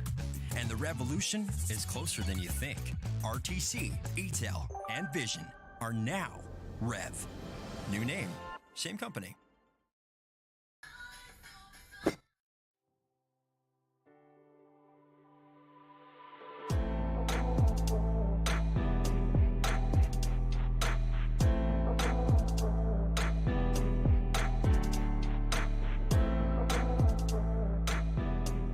After further review with Matt Moscona, presented by the Aesthetic Medicine and Anti-Aging Clinics of Louisiana, Baton Rouge, Lafayette, and online at theantiagingclinics.com. ESPN Baton Rouge, New Orleans, Alexandria. All right, glad to have you aboard with us. My apologies. We're going to go quickly in this segment to make sure that we get to Otter locks.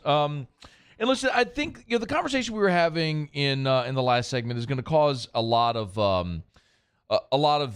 varying reactions when you talk about whatever quarterback the Saints may attract or whatever positions they may go. Like, here's a text into the show from Bradley Hawthorne, who says, I say one big fat no to Jordan Love. My first question is, what proof do you have that he's even worth a first-round draft pick? I get all of that.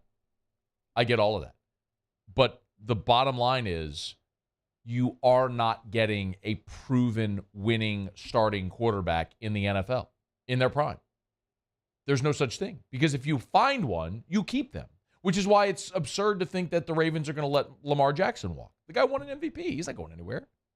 So, you know, I mean, you can say, what about Drew Brees? I mean, Drew Brees wasn't a certainty when the Saints signed him. Drew Brees had good moments in San Diego, but he also shared time with Doug Flutie, and then they decided when they had the opportunity to take Phillip Rivers, they did. So, well, I mean, they drafted Eli and traded him for, you all know the story. But anyway, point is, there is no such thing as a sure thing. So what assurances do I have that Jordan Love is going to be worth the first round? None. What assurances do you have that he's not worth a first-round pick? You have to take a shot, man. You got to take your swing. That's just how this goes. And maybe you get super lucky and you find Brock Purdy in round 7, or Tom Brady in round 6, or Dak Prescott in round 4, Russell Wilson in round 3, and you find your franchise quarterback. And maybe that'll happen for the Saints this year. I'm not opposed to that strategy. I was fine with them taking Garrett Griffin out of Colorado State. Take your swing. I was fine with him taking Ian Book in round 4. Take your swing. Maybe it becomes a dude that can win a job and become a starter and become a dude in the NFL. And more often than not, it doesn't work out, but that's true with first-round picks as well. Go look at the history of first-round quarterbacks. It's about a 50-50 proposition. You're going to find Peyton Manning, and you're going to find Andrew Luck. You're also going to find Ryan Leaf and Mitchell Trubisky. I mean, it's just the nature of the position. Christian Ponder was a first-rounder. E.J. Manuel was a first-rounder. I mean, Blake Bortles was a first-rounder. There's going to be strikes and gutters, but you got to swing. You can't hit the ball if you don't swing. So the Saints got to go take some swings, man. Drew Brees ain't coming back, and this organization has never taken a risk at quarterback in its history. I mean, the only time they've ever drafted a quarterback first overall or in the first round was Archie Manning. That's it. In the history of the franchise, this time. Like, you got to start taking some risks because you're not going to ascend that mountain again unless if you strike it rich with one of these quarterbacks. So I'm not saying Jordan Love is the answer. I'm not saying he's the answer. What I'm saying is if you think you're going to go the retread route, Carolina's the great example. They went Teddy Bridgewater. They went Sam Darnold. They went Baker Mayfield. Oh, we can fix them. We can change it. We can make them work. No, you can't. They're broken. They're not elite quarterbacks in this league. Never will be. So find one that can be. All right, we're brought to you by South Point Volkswagen and SouthPointVW.com. New and certified pre-owned in Baton Rouge and online at SouthPointVW.com. That's SouthPointVW.com. Love my friends over at South Point Volkswagen. You know where to find them on Airline just north of Highland. Go test drive today. They actually have inventory on the lot, which is so nice to see, both new and certified pre-owned. Certified pre-owned, by the way, all makes and models, not just Volkswagen. So if you're looking for a certified pre-owned vehicle, you can go shop the used car lots, but make sure you go see our friends at South Point Volkswagen. Kerry Manuel, the certified pre-owned manager over there, usually shoots me texts. Will let me know when they have inventory on the lot and new inventory. Great deals. I got to move them, so get them by South Point Volkswagen. Airline just north of Highland or SouthPointVW.com. For South Point Volkswagen, what's your direction? Tomorrow on the show, we'll do Terrio will be here. We'll continue our LSU baseball preview series. Last week, Terrio looked at the pitchers. Tomorrow, he'll look at the infielders. Next week, it'll be the outfielders. Then we'll look at the offense, and then it's opening day. So we're inching closer. Jay Johnson does meet with the media. It's media day tomorrow, so we will have a lot of baseball content. LSU basketball is also gearing up to play Texas Tech on Saturday in the Big 12 SEC Challenge. If you have not been keeping tabs, Texas Tech is 0-8 in the Big 12. They're on an 8-game losing streak. Their lot in the Big 12 is very similar to that of LSU's and Ole Miss's in the SEC, quite honestly. So this is a game where you have two teams that are really struggling, that are in the midst of long losing streaks, that are desperate for something good to happen, and maybe, just maybe, LSU can get off the schneid here and snag a win. Matt McMahon did say today Justice Hill is going to be back he's back with the team. He's going to practice. We'll see what his role is going forward. But nice to have him back, and maybe for LSU to get a little good mojo this weekend at home. So if you're looking for something to do on Saturday, maybe get out to the Maravich Center. You got a day game, and hopefully LSU can get back in the win column against Texas Tech on Saturday. And the Pels, of course, play on Saturday as well. So we got a lot to do on tomorrow's shows. We preview a lot of basketball this weekend. The Lady Tigers aren't back on the floor again until Monday against Tennessee. They're trying to sell out that game, which I have no doubt they will. But, man, the NFL offseason is dominating the conversation. And, Muse and I were talking about, because we're starting to prepare for next week. Next Wednesday is February signing day. So next Wednesday, a week from yesterday, 6 days from the beginning of the traditional signing period. So we'll see if LSU has any more high school additions to their roster for 2023 in the 2023 class. So we'll talk to Shay Dixon tomorrow about that as we get closer to that February signing day and sort of assess the LSU roster. All right, it's after further review. I told you I had to be quick here. My apologies. But I want to break so we can get back and have time for Otter Locks, see what Jimmy's betting on tonight. He'll have Colucci's picks. So a lot to get to here to wrap up the show with Otter Locks. Stay here. It's AFR. AFR. Had great lunch yesterday with all my friends over at New Orleans Flooring. I continue to be so impressed with their operation. At New Orleans Flooring, they keep over 1 million square foot of inventory in stock. And because they keep the inventory in stock, that means two things for you. Number one, in cutting out the middleman, they can give you incredible prices. They can save you 40, 50% on flooring. If it's carpet or wood or laminate or tile, they got it all at New Orleans Flooring. 2 locations. Of course, they're in New Orleans and Metairie. And they're on Airline Highway in Prairieville.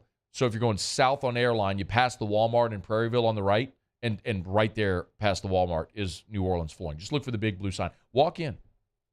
Go see Big Sean. Go see Terrell.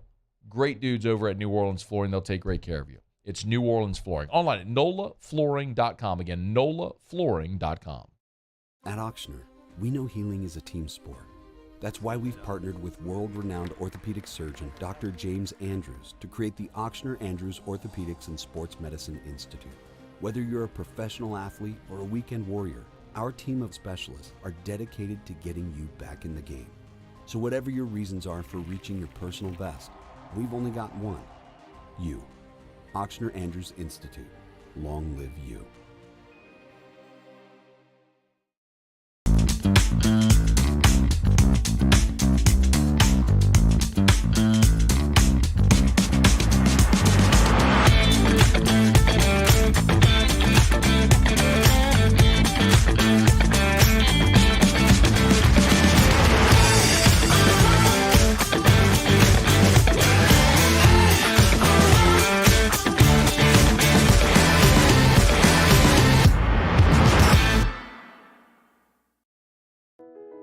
I've been doing business with Luba for 25 years.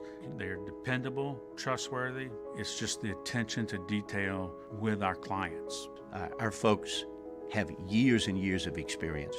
They're highly trained professionals. But many companies have that asset. What I'd like to think makes Luba a bit different is that we use those talents in a way that truly is dedicated to serving the needs of the folks who depend on us. Bayou Ford has $4,000 off MSRP plus $1,000 Ford credit cash on new 22 Ford F-150 XLT trucks. That's $5,000 off plus 0% financing. And all new Bayou Ford vehicles come with a 1 million mile warranty. The crew at Bayou Ford is going to do right by you. Louisiana. It's a place defined by culture, by pride, by passion, by people who do more than love this place. They celebrate it, elevate it, champion it. They are the individuals who embody what makes Louisiana great.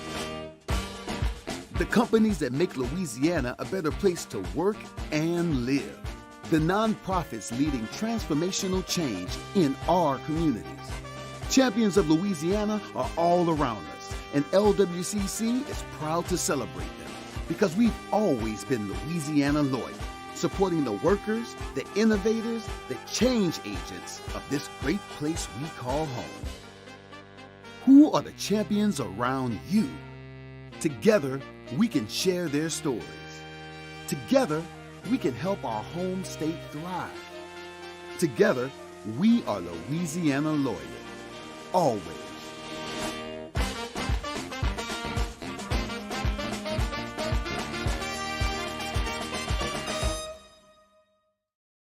Time doesn't stop, and the world keeps spinning.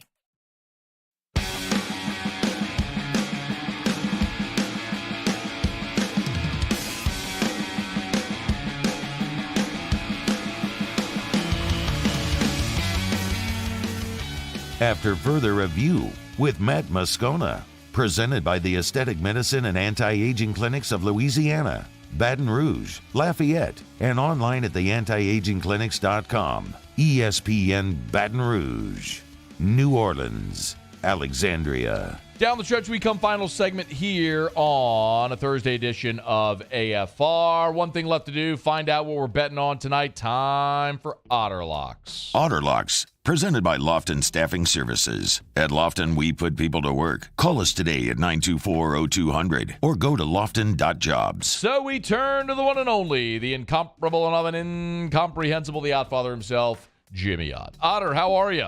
Hello, Jim! Hey! Give me some winners, man. I'm ready for some winners. What we got? Okay, what Batman character is Charles Hannigrim most built like? I'm sorry, did you say Batman? A Batman yes. character. Oh, yes, the penguin. The penguin, yes. Yes, Penguin! Collusion's got the Penguins tonight! You're the worst. You are the absolute worst. I was just telling Chris Brooks, I said, every night the Hanning's with me, I got to come up with something creative. So, there we go. Okay. All right, so he's got the Penguins. And on Okay. Facebook Live, every time the Penguins score, Charlie's going to do a lap like the Penguins. you kind of go a little round. I just got the visual. Oh, man. You should put him in the penguin suit like in Billy Madison. Yes, Dress him up in a penguin suit. Yes. Side to side, and like half step up, side to side. I see what's going on here. All right, here we go. All right. Big one, my boy Matt Newman, a Purdue alum. He's been spotting this game for a while. 8 p.m. tip. Number 1 Purdue goes to Ann Arbor. The probable National Player of the Year, Zach Edey. You know, the guy looks like Herman Munster for Purdue, the big guy. He is a handful to deal with, obviously. My guy's on fire tonight. Dickinson is a guy that can neutralize him. He's certainly more skilled, and he's big enough where he can handle him. So Purdue, I'll get him Michigan money line, Michigan plus 5.5. And I also took plus 425 on Michigan to win by 1 to 5 points. Okay. Michigan money line, Michigan plus 5.5, and a pretty big bet there on Michigan to win between 1 and 5. Yes, margin of victory 1 to 5, Margin plus of victory. 425. Okay. Early game, Michigan State -2. All right, Michigan State -2. And then you Paul Stone and Bruce Marshall, his entry tonight. The Lancers did come through last night. We got the over in Grand Canyon, Abilene Christian.